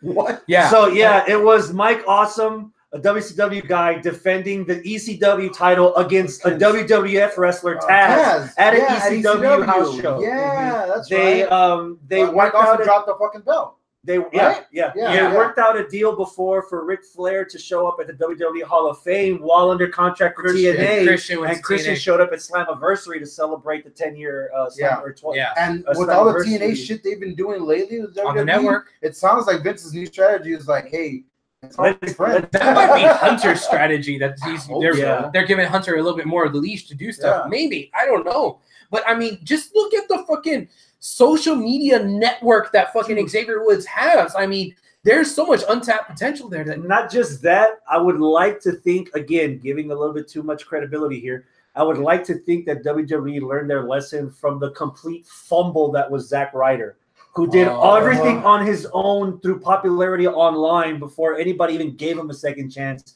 once he ditched the Edgehead gimmick. And with Xavier going where he is right now, and it's still climbing. Yeah. If you let these three go without doing anything with them, who's to say that the New Day could be the next Bucks where they can do shit on their own and not have to come back to WWE? You really want to fuck that up again, or do you want to capitalize on it? Yeah. I would think either one of the New Day, specifically Xavier Woods, gets the contract. I'm not going so far as to say right now he'll be the next black guy that rules the world, but we're getting there. We're getting there. There's never been a black for the WWE title. You're right. You're right. Ever. Ahmed Johnson should have won the fucking belt. Robert Medlin says this. Okay, let's bring ourselves a little bit back down to earth here. Robert Medlin says this. My first theory: The Miz wins. Okay. All right, cashes in on Bryan, who beats Nakamura at SummerSlam. Everybody's already given that. They wore that at like a $2. You think so? Yeah. No. But okay, sometimes the best thing is the easiest thing. Yeah. That's not a. Them two need to feud, but not over this. No. See, them two don't need a belt to feud over. Okay. They have a legitimate rivalry that we haven't even tapped into yet. Okay. Let them have a grudge match at SummerSlam. So are you jumping on Chris's bandwagon and going with Xavier as your official pick? No. Who's your official pick? Joe. I want Joe, and I want Joe now. I want him bad. Why? I want him bad. He's a bad man. Do you want him to cash in quickly? Nah. You want to hold that briefcase? You know what? In the face. I'm gonna do Nakamura's gonna win the belt. I'm gonna do another hot take because I've been wanting this for a long time, and we've only gotten it twice. I think Joe has enough of a competitive spirit that he will let AJ Styles know in advance, I'm cashing this bitch on you at this pay-per-view. And not only is that a competitive spirit thing, he's going to do it like intimidating as fuck. You got 7 days. The guy that I rip you from limb for limb, and I take that title. The guy that choked out Paul Heyman. Yes. That's the guy that's going to give you a clock, a doomsday clock before you go fucking die. Nakamura, you want to try to kick me in the balls? I'd like to see you even attempt to do that. Oh, man. I can just hear the promos now. Bitch, I got 9 balls. Look at all this thigh fat. With the fucking suit a la Main Event Mafia? With the what the fuck you know about Main Event Mafia? I've been watching a lot of TNA on YouTube. I told you. That global channel, whatever the fuck they do a lot of lists. Michael Network I'm sorry. Michael Network also has The Miz winning. So I don't know. I guess Joe, Miz, wrestling Xavier fans are like water, man. They follow the path of least resistance. I thought you were gonna say they don't know how to swim. I bet a lot of you motherfuckers don't know how to swim. All right, so if we're looking at the SmackDown side, which I am, so it's either Miz, one of the members of the New Day, Joe, or who's the other one? Does anyone in this room? Rusev. Does anyone? I don't think Rusev's going to do it, even though I'd like for him to. But go ahead. I'm going to go with my official pick. Why not just be easy to Miz? Go. Does anyone in this room have any fucks to give about Finn Balor? Yeah, I love Finn Balor, dude. And I think he's... Penny aside. Penny aside. Dude, I think for the past 2 weeks or so, maybe just 1 week, I think you saw like a little thing go in Finn Balor's eye about like, maybe Kevin Owens is onto some things. Whenever they were sitting on the ladders? On that. And then whenever they went backstage and gave him olives for the olive branch, that's so they could team up against Braun. He just set him down. Yeah, he didn't shit on him. He was like, right. And he went to Bobby like, hey, he did play ball. This? Yeah. Dude, I'm intrigued over what we could get with Finn Balor and Kevin Owens. potentially teaming up. Because Sami Zayn's not his partner anymore. Okay, you got Xavier. I just said Miz. You officially said Joe. So are all three of us just basically saying nobody from the Raw side is winning? As Brock Lesnar's the Universal Champion, nobody. So nobody could, again, playing devil's advocate, is that the only way to get the belt off of Brock? Yeah. You can challenge him. Like, I mean, he gets in the match with somebody, he beats him, he dominates him, but he's still tired, he's all purple. It's the only way to beat him in Money in the Bank. No. No? No. Okay, I'm just playing devil's advocate. My official pick is a SmackDown guy. He's going to fight Roman Reigns at SummerSlam. You know he is. Okay. If it wasn't for Okada, he's going to lose to Roman Reigns. Roman Reigns can't beat him. We've seen that like 17 times. If it wasn't for Okada versus Omega, my match of the week pick would have been damn near the entire fucking episode of SmackDown. Really? You had Samoa Joe against Rusev. You had Jeff Hardy against Nakamura. You had Daniel Bryan against Shelton Benjamin. And the 10-woman main event that I actually watched from start to finish with this huge shit-eating grin. Yeah. Everyone got put over. Even the heels, even the interference. Everything. Yeah. She's had 3 weeks straight of badassness, like little by little by little by little. She is fucking on her. One of the biggest reasons why I took a break from here is that we mostly talk about Raw when everything on SmackDown like trumps it 1,000 times. Yeah. And even now, these last 6 or 8 weeks, I've still been watching while I've been gone, and SmackDown has been trumping Raw hand over fist. I almost walked out of that Raw that we went to because some of that was hard to sit, was hard to watch. Other than the markiness I'm going to feel screaming like an 8-year-old girl when fucking Kurt Hawkins breaks his undefeated streak against Baron Corbin. Yeah. There isn't much to sit through on Raw. Yeah. There really isn't. And when you have an episode like last Tuesday's SmackDown, that's like, bitch, you better wake up and see SmackDown's the shit right now. Finn could use a trip to SmackDown. Yes, dude. Yeah. Fuck yeah. Be reunited with the club. Yeah. Everybody in the club. Now. I know GMs are really just pawns and really just writings. Yeah. But I've got to say, Paige is probably the best GM I've seen in a long time. Oh, yeah. Yeah. The way they're handling her well, and she's using her character well. She doesn't fuck up her lines the way Angle does. She doesn't come off as a dumbass the way Angle does. Right. She's even giving heels a break. Yeah. Oh, you want to be a referee? Well, you're an asshole, but you know what? Fuck it. Let's see what you got. Yeah, she's by the fucking book. Dude. She's right down the middle. Yeah. She's not biased towards anybody. I love Paige as general manager. I said it last week. I like the different production things that they're doing with her as well. I watched 3 hours worth of Raw in 30 minutes. Thanks to Travis. I watched 2 hours worth of SmackDown in 2 hours. Yeah. And that's been like that for at least 4 months now. Yeah, SmackDown was fucking awesome last night. Robert Medlin says this. I'm still a Finn fan, but he's just there for some ladder spots with KO.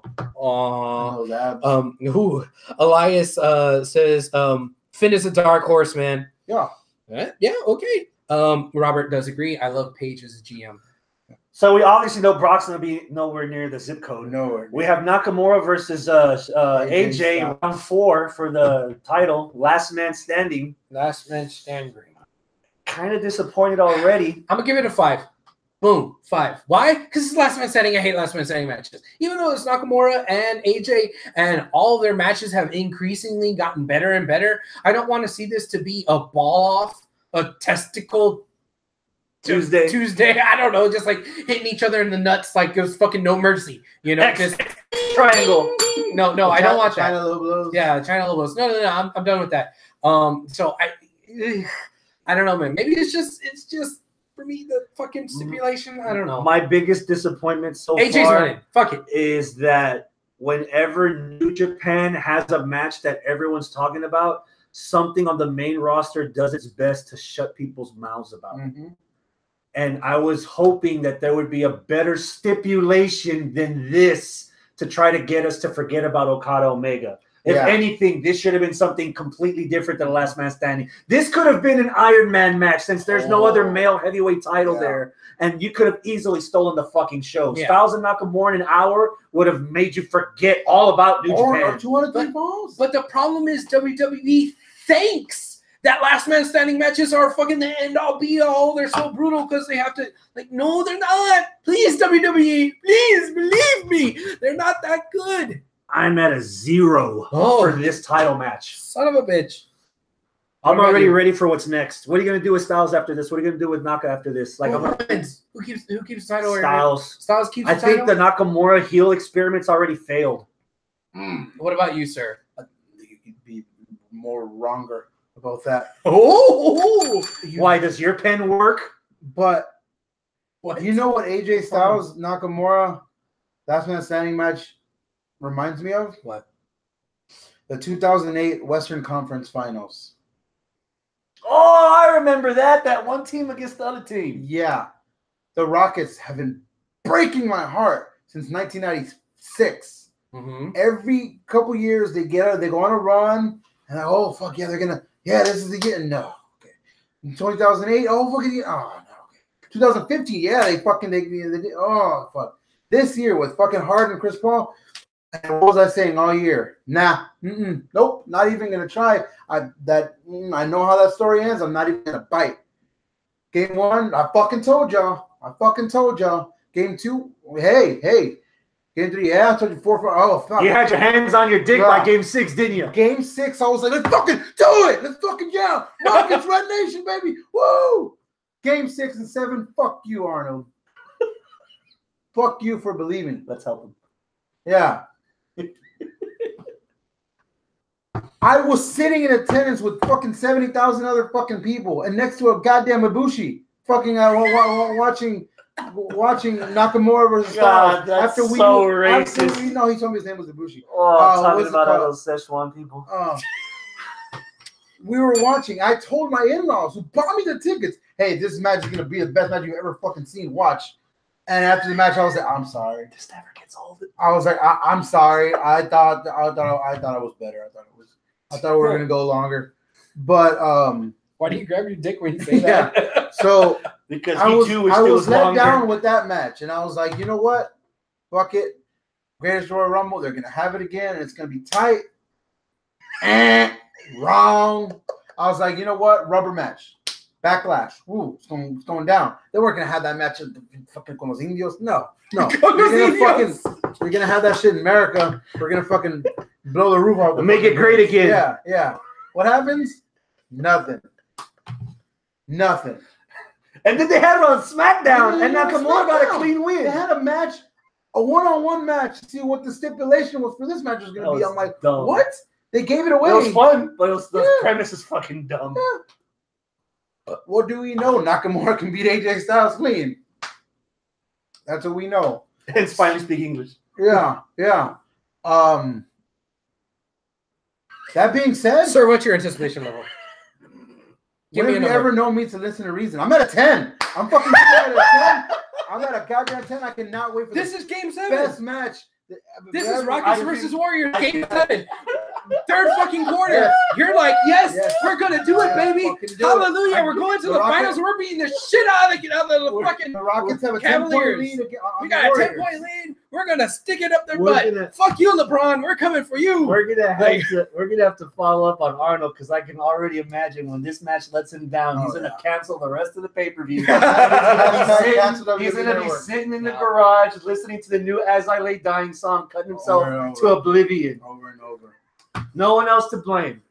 I'm at a 10. Nakamura was the new champion. Elias says, I'm hoping that they can have the Wrestle Kingdom remake. If it fails, I'm going to be pissed. Yes, that's what we've had for 5 fucking matches. We've wanted the Wrestle Kingdom remake, but we haven't. You know what I want out of this?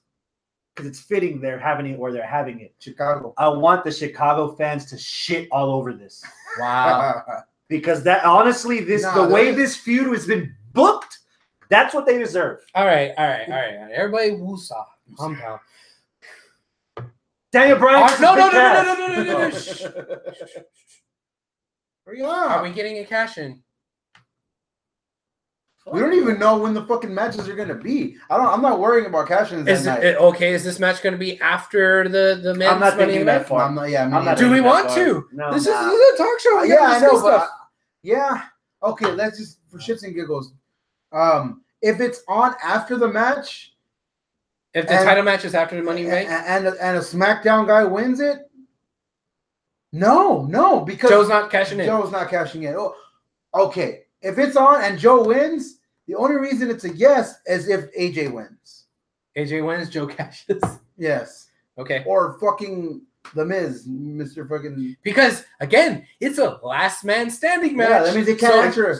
If they can't answer a count of 10, that means they got to kill each other. So if they got to kill each other, you know, okay, one guy makes it up by the 10 and the other one's down for the 10, barely ekes out the win. That guy's still reeling. Boom, cash in. Can it happen? That's maybe WWE being smart about Fine, that. let's play along. Xavier Woods, on the rush of having to cash in, runs in, and he gets destroyed, loses the title match, and then the New Day joke about it for 6 months. Yeah. Here, have a Hey, pancake. Xavier, remember that one time you were the Mr. Money in the Bank? For like 2 hours? Yeah. No. Okay. All right. Miz, I don't think Miz is cashing in. He's too much of a wily heel to do that. Okay. Boom. Right? We just have to play devil's advocate. Ronda versus Nia. Oh man, is this a fucking quagmire here, dude? I don't know, man. I don't know who's gonna win this because like Nia has just been bad. Like they've embraced this by the fact that with the video package promos, they show Nia smiling and then going all with the fucking different Snapchat filter of it being all bright and glowy and it being like all dark and sullen. Like, oh, fuck, man. Like, why are they doing this to Nia? Flip-flopping like fucking Big Show. They're doing this with all their big people. She's the women's version of Big Show, and it fucking sucks. Yep. And does that mean they're just going to fucking take the title off her and put it on Ronda just to grab extra UFC viewers? Because Ronda's still kind of fucking green, isn't she? Isn't she green? I mean, I don't know. But then they showed Nia actually showing that she knows how to do some of that fucking UFC hoopy-doopy stuff, and she kind of did some of it. But I mean, it's against Ronda fucking Rousey, the baddest woman on the planet. So I got one for you. Ronda's about to put the armbar on Nia. Nia doesn't tap out. Out comes Alexa Bliss to turn it into a triple threat. Alexa pins Nia. Ronda has nothing to do with it, and Alexa leaves with the belt. Okay. Arnold, you? I'm at a 1. And that's just Really? I'm at a 1, and that's just because I like Ronda Rousey. Oh, That's it. she's that one. Yeah. I don't care about this match. I don't care about the women's title right now. I don't care about Nia Jax. The Raw women's title. Yeah, I don't care about the Raw women's title right now. I don't care about Nia Jax. She's done nothing as champion to. They didn't even give her a full fucking month with the face turn, and all of a sudden she's already they turned her heel because that's the reason. Ronda is the money grab. Yes. Ronda is the ratings grab. Yes. So are we all in agreement Ronda's winning this then? No. No? Nia Jax wins. Nia wins? Yeah. You? I honestly don't know, and the fact that I don't know makes my anticipation level at a 10. Oh. What? Okay, now remember, hold on. I didn't give a number. I'm gonna throw a number out 5. I'm gonna split the difference between now you two. Remember who you're talking to. I know. I'm the guy that's seen every single Ronda Rousey fight, win and loss. Yeah. I'm the guy that has never seen Ronda Rousey be in the same ring with a mountain of a woman like Nia Jax. Yeah. Already, just that alone intrigues me enough. That and they can seriously fuck this up either way. Either way, they can really fuck this up with the booking. Dude. So I kind of feel like a cash-in might save this. Yeah. Just like the cash-in saved Lesnar Roman the first time. Yeah. So So the fact that I don't know gives me a 10 for this. Now, a way for it to be interesting, and I just realized right now, have Nia win by like by chance. Ronda's putting her in an arm bar. She's fucking balls into the arm bar. Aye. But she's on the mat. Shoulders on the mat. She's getting tapped. Show rookie. 1, 2, 3 as she's about to tap. She loses. That'd be interesting. Boom. And then no cash in. No cash in. Okay, I said this before. So I'm at a 2. Okay, I said this before. The Raw women's division needs to have the money in the bank because the men aren't. So I kind of like your idea of, I guess, Alexa cashing in on one of the two after the match is over. Wham bam, thank you, man. That's it. Elias says no, and then he says, I agree. I don't know to what. So he kind of flip-flops back and forth. I don't know. Robert says, I believe this is ending with the cash-in. Okay. Okay, Robert. Boom. There you go. You gotta have one of the people not walk around with a briefcase for a long time. But if you have it on 2 different shows, you can. You know what we haven't thought about yet that neither one of us have mentioned? What? What if one of the men on Raw used a briefcase to their advantage? What if somebody on the briefcase, that the Money in the Bank winner for Raw, says, you know what? I'm tired of this motherfucker no-showing all these Raws. I'm going to make him fight me at this pay-per-view. He has to contractually fight, or if he doesn't show up, I take the belt. Yeah. That'd be interesting. Yeah. That would have to be a heel. No, that could be a total babyface. Yeah. That would literally fucking Lesnar. That could literally fit Roman if he was in this match. Ugh, but he's not. So who in that Roman level on Raw can throw that out? Finn, because he can say, I never got my fucking rematch to begin with. Okay. Yeah. And that could be an easy way to protect Brock if you're not going to have him fight again. Just have him no show. Yeah. Yeah. And say, remember, Paul Heyman already said Finn Balor is the worst case scenario for Brock. Yeah. Has he? He still hasn't fought him. Mm-mm. Never. Shit. Okay.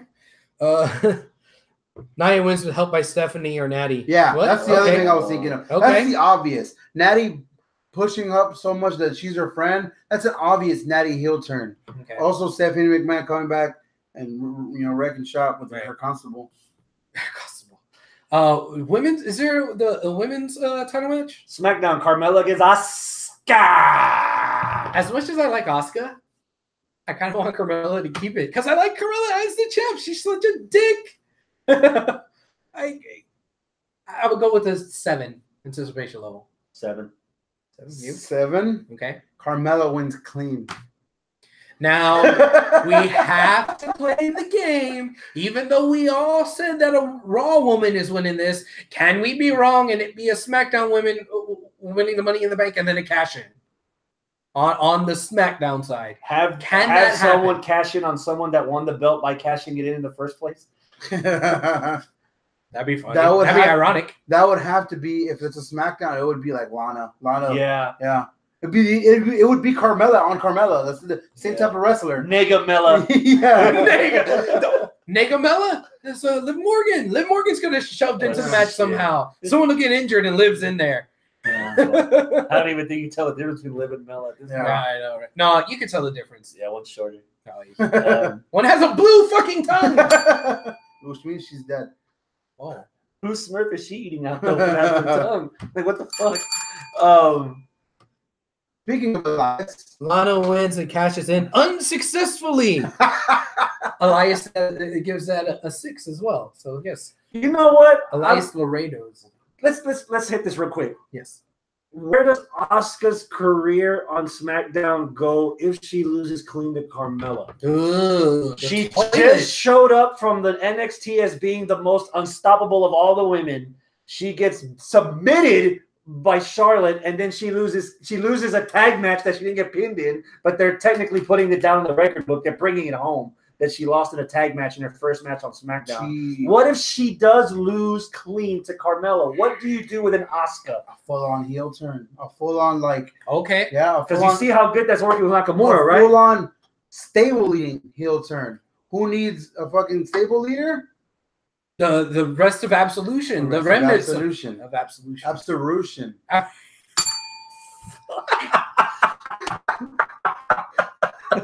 You know what? My mission for the rest of the show is we're going to alienate as many races as possible. It makes sense. Many. How many so far? Like 5? Let's keep going. Hold on. I can make it worse. It makes sense because the other two, they know English. We finally get a mouthpiece for either Asuka or Nakamura. Finally. That's so racist. Yeah, you're fucked up. Okay. Elias. Speaking of Elias. Not this Elias. No. Not Elias Laredo. Elias Sampson. Versus Seth Rollins. Seth freaking Rollins. Artist formerly known as Elias Sampson. Yes. Seth Rollins. All his nicknames suck according to Elias' song. Badass song. Friday up really. Burn it down. He threw in all of his nicknames in the song. Yeah. Dude. 7. 9. No Convince me. wrong. Seth Rollins has turned chicken shit to chicken salad many times in the past couple months. He made a fucking good match out of Mojo Rawley the other day. He made Mojo Rawley look fucking decent. Okay. So, and Elias is already good. I love Elias' character. Elias in the ring is very underrated as far as that. His timing is really fucking good. His strikes, his grappling, everything's good about him. And that character, this match is going to be really fucking good. Where were you? What was your number? Yeah, seven. What's your number? 9. Right. I'm going with an 8 then. You talked me up. I was going to go with like a 6, but you buttered me up there, sir. Mm-hmm. Seth Rollins in Chicago. Seth Rollins. He's going to keep up this IC belt for a while. Who's winning? Elias. Who's winning? Elias. Ooh. Elias, it's time. Dude, the Astros were up 9-0 in the second inning against the A's. Holy shit. Yeah, but it's the A's after they got rid of everyone. Yeah, but the A's are good this year. You got to do it like on WoW. You got to feed on the fucking boards. Yeah. Got to level up. Elias wins. He needs a title run, and he's also at a 7. Elias has an EP coming out soon. I'm waiting for Elias to have like an title-shaped guitar. Unplugged. Yeah. Oh, wow. He got it from a very good hip-hop artist, John Mayer, apparently. Yes. Very great hip-hop artist. According to Jonathan Coachman. Apparently, it's like 9 songs, this EP. 5 of them are Burns, and 4 of them are his original lyrics and recordings. Yeah. Really? Yeah, he's actually, this is legit. Yeah. Okay. It's going to be on the network, too, whether he's recording. Are you shitting me? Yeah. Well, how did I miss you this? Didn't watch wrestling? They teased it during Elias's ride-along, where he's in the back of the limo and he's playing songs, and then towards the end, he announced that he's working on and any pay-per-view, when they plug the network, this is going to come up. Elias is unplugged. Oh, shit. And if you know anything from history, like the Fandango song, that album's probably going to hit #1 for a couple of days on iTunes. Mm-hmm. People are going to eat that shit up. So what else we got? Is that it? No. Daniel Bryan against Big Cass. We got 3 throwaway matches and then this one. All right. Daniel Bryan versus Big Cass in the stupidest fucking build to a match ever. I don't like you because you're small. So that whole thing about him bringing up he's not tall enough to ride this. First of all, clearly wrong, because Daniel Bryan's clearly tall enough to ride that. Yeah. It's just bad. It was dumb. And Daniel Bryan fucking ethered his ass on that fucking promo the week before. D-Bryce promos are the ones that should be on SmackDown and not Big Cass's. Yeah. Oh, God. And this is coming from the guy who had high hopes for this new Big Cass. Why everybody was like, fuck Big Cass. I was like, hold on, guys. Let's give it a second. And now it's making me look stupid for being the guy. It's like, let's give him a shot. Now, here's where we could be kind of cool. Daniel Bryan's new aggression, which we've seen, especially in the fucking ring, it's a very safe aggression, because we got a badass match of him and Shelton Benjamin, the match of the week candidate. That was a damn good match. There was a knee where I thought Daniel Bryan died again, where Shelton Benjamin hit. But he still elevates all of his competition. He still has that, and he has that aggressive style, but not too crazy. I wonder if that aggression will fucking get the best of him, and he'll lose to Big Cass. If it wasn't for Okada Omega, that would have been my match of the week pick. Not even mad at you. Okay, you talked about CM Punk looking old. That promo that they showed backstage with Daniel Bryan, and he had a fucking roadmap with all the wrinkles and shit. God damn. For this match, I'm gonna go with the 5. I think D-Bryce winning this. I wouldn't be surprised if they give it to Big Cass because they're trying to push him and make a new star. But D-Bryce, you. I'm at about a 6, and most of it is because the first match was better than I thought, and this one, I think Bryan's bringing more game into this than before.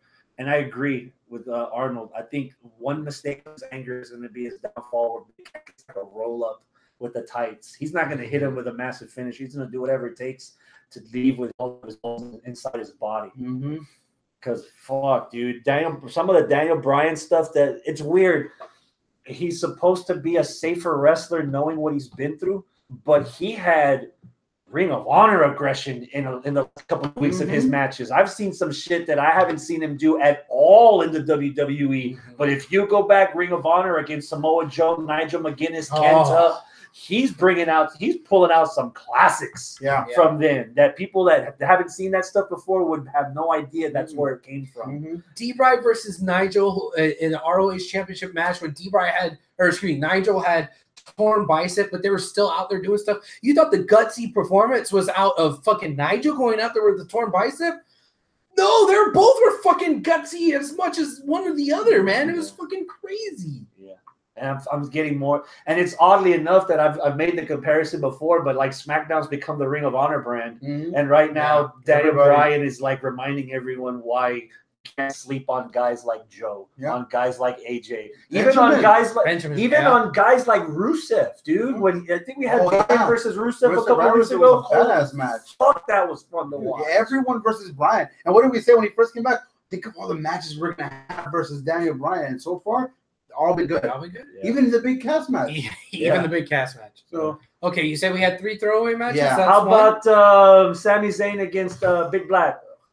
0. Yeah. I have 0 fucks to give about this match. Yeah. The stupid obstacle course was dumb. Sammy blessed his heart. Sammy blessed his heart. He's trying to shine up that dog turd. The glasses. It's a dog turd. It is. No, it's bad. It's so bad. Yeah, it's not good. 0. I don't care. Lashley's going to squash the fuck out of him. That's it. Boom. 0 Lashley squash. You? Give me a number. You guys are being too fucking generous. I'm at a -6. This is literally, figuratively, and literally a waste of both of their times and a waste of all of ours. Why this is not on the pre-show and the Club versus the Bludgeon Brothers doesn't transition. I have an 8 for the Club against the Bludgeon Brothers. What? Okay, I got a 3. Explain yourself, sir. And are you going to increase my 3? Explain yourself, because I have a theory too. Oh, it's there. Who doesn't want more focus on the Club? There's not a lot of. There's not your big gripe. There's not a lot of organic tag teams there on the roster now. There's a bunch of mishmash, a bunch of pieces that don't fit. Bunch of Drew McIntyre and Dolph Ziggler. Yeah, and fucked up theme songs. Yeah. But the Club, they're an actual team. They're an actual team. You know what you're gonna get. They never do anything to detract your anticipation level. They always put on good shit. They work good with damn near anyone. And the Bludgeon Brothers right now, gimmicks and weapons be damned, they're as good at wrestling as they have been since they've been back. Maybe even since before they were with the Wyatt family. There's no reason why I wouldn't give anything less than an 8 for this. I would give this an 8, and I would not be upset if I was disappointed any. Yeah, 7 because 7, and if it was on the main card, it'd be at an 8. Yeah, because I'm. This is gonna make me watch the freaking 3 o'clock pre-show. God damn, this shit's gonna be 4.5 hours long. Thank God there's gonna be a storm on Father's Day because we're just gonna be sitting down. Yeah, it's just hopefully the fucking power doesn't. I'll watch it on my phone. If this was on the main card, okay, you guys did convince me. I'm bumping up to a 5, but I'm gonna go with you. If this was on the main card, maybe it'd be a 6 because Elias, you in the live chat, you brought up a good point. The Club wins. Or Sanity comes in and destroys both groups. They're not doing that. They're not doing that on the pre-show. If this was on the main show, I'd buy it. I bet you. I'd be old. Maybe they would. Wishing for. Yeah. That's why when I found out that they were on the pre-show, I was like, "What the fuck is wrong with you?" That was your perfect chance to bring out Sanity because, did I not see me? We're gonna get the Leaders of Worlds versus B, right? Yeah, we're not there yet. Yeah, I'm saying we could have had Saturday come out there and Authors of fucking Pain come out there. Bam! Bring them both out. But no, Authors of Pain's on Raw. Yeah, exactly. Right, but have them interfere with the Leaders of Worlds match. Kind of like how we had the Riot Squad and Absolution. Yeah. Let's do the same thing at the same time. So here's where I'm going with this: the Club win the belts. No. Okay. Hypothetically. The Club wins the belts, and then maybe 4 matches in, AJ defeats Nakamura. And there's a photo, and AJ runs backstage and sees the Club having a photo shoot with the new titles and everything, and then the lights go out. and the lights go back on, and all three of them are laying out, and a whole bunch of graffitis painted on the wall. What else do you give AJ to do before SummerSlam? 6-man with EY. And the club and the whole club band back together, brother, against Sanity. Okay, I'm cool. And not even have Sanity go over one of the two in that 6-man tag. I'd have him go over one of the club. I ain't mad at you. I ain't mad at you. Yeah. And hell, maybe that's when somebody cashes in on AJ. Yeah. Sanity beats the ever-loving fuck out of everybody. I ain't mad at you. Now we do know, well, at least I've seen this on News with a Z, so take it with a grain of salt, that both AOP and Sanity have. Well, we got nothing for you, brother. Well, we called you back. We don't know what to do with you. No, AOP is that. Sanity's different. They haven't been able to get the clearance for the merch, for the copyrights to the names. Sanity. Oh, really? That's why they've been saying chaos. They haven't, like, which they can't get for that either because that's New Japan. Yeah, exactly. So weird. Yeah, that's why. But apparently that's all being settled already. That's why they should be coming out soon. The worlds against whatever the fuck these guys are. And that's because of the B team. Because I still want to like them. I like the B team too. I'm gonna give this about a 6. Dude, the crowd gave up on the Leader World this year. When I was there at Raw, we were still on board. I did delete. It was cool. This week in fucking Alabama or Little Rock, where the fuck they were, Little Rock. They didn't give a shit. Well, Little Rock didn't give a shit about a lot of stuff. But I think where they failed with the Deleters of Worlds is that they've kind of just said, here's the gimmick. We finally did something one time that was kind of like the Wokins or broken stuff, and y'all need to live off of that from here on. We finally fucking did it. There you go. Hey, remember? Yeah, you happy? You remember that? It was like, no, man. In TNA, when it was broken, that was what we got all the time. We got all the crazy shit. We got crazy shit week to week to week. You got Michael Cole throwing away. I saw this old man named so and so, his little baby following me on Twitter. And then Michael Cole was fucking burying it. We're sorry, you gotta watch this. It's like, come on, man. They're not treating it this the way that they should. I've mentioned this in another segment earlier. What I would have wanted to see is Bray giving Matt Hardy a tour of the remnants of Sister Abigail's house. I would have wanted Matt to show them what the compound really looks like. Look at what you didn't see. Look who we can bring here. Again, they're building off of the past instead of building for the future. They haven't done anything other than that shitty mashup of theme songs. They haven't done anything to build what a Deleter of Worlds is, besides just an Eater of Worlds and a broken motherfucker are now like getting along. And like they haven't done anything to build that. They just thrown the ingredients in the bowl. They haven't actually mixed it or blended it together, because it's Matt with his way of talking and with his entrance, and then Bray with his way of talking and his entrance. One's about the light, one's about the dark, and they're trying to do this yin-yang thing, but it's not working. They need to mix it. Put a fucking whisk in there, whisk it up, baby. But they're not doing anything like that. Right now, each of them still come across as autonomous, except they're just doing it side by side. I don't even know what that word means, but yes. So fuck yeah, a one and a Deleters of the World. And this is on the main card. The other tag team match is not. I'm zero for this. I'm thinking the B team is, you know what? Knowing their record, the B team's not even going to make it. Authors of Pain are going to eat them backstage. And Authors of Pain are going to come out. That's fine. And that's going to be that's going to be something that hopefully have them be in each other's worlds to train for the Authors of Pain. Because right now it doesn't feel like there's anything. ESPN does not have that on the card at all. Really? Not even on the pre-show. Really? Yeah. Well, they announced on Raw that Rumble match that the BT one was going to be #1 contenders for the pay-per-view. Yeah. So that's probably missing. Yeah. Yeah. Okay, and then Jinder Mahal versus Roman Reigns. I thought they had that on Raw. Yeah, but they're having that on pay-per-view. He fought Samir or Sunil, one of the two. I'm at a 0. I don't give a shit. 0. And I'm the guy who likes Jinder. And Roman's clearly going to win because he went over. Jinder went over on Roman on Monday. Roman's clearly going to win because it's fucking Roman. That's a good reason too.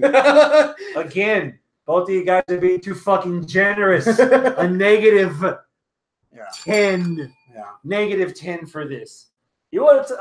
And it's never going to happen. But if you asked every fan in Chicago, they're gonna tell you if there's one match that needs to be on the pre-show, it's fucking this.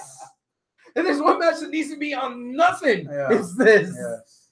All right. There's some match that Is needs that to be all on the this matches? card. All the matches. That's all 15 of them. Overall, 15 fucking matches on this card. Oh, I made that number. All right. I was like, we didn't do that many. Let's go 9. Oh. It's 9. All right. Overall, how do you are you looking forward to it? Yeah, I'm looking forward to it. I can't wait. Give me a number. 7. The positives are outweighing the negatives so far, so I'm at a 7 too. I'm at an 8 for Takeover, but I'm at a 7 for this, and that's good considering mostly whenever pay-per-views go up against takeovers are at least double the anticipation level. My wife asked me what I want for -1,000 in the live chat. My wife asked me what I want for fathers. I just want to sit down and watch Money in the Bank. Yeah. It's tight. It's gonna be a fucking just. Hopefully, Houston's out underwater by the time this fucking starts airing. It's raining pretty bad Sunday night. Yeah. We'll see. Yeah. It's supposed to rain Friday, Saturday, Sunday, Monday, and Tuesday. Yeah. So we're gonna get fucked. All right. It's like way past my bedtime. This is true. So all right, that's it. We'll see you again next week. Until next time, adios, my friends. Keep it classy. Will we? Yeah. Well, we should, unless we're underwater. Okay.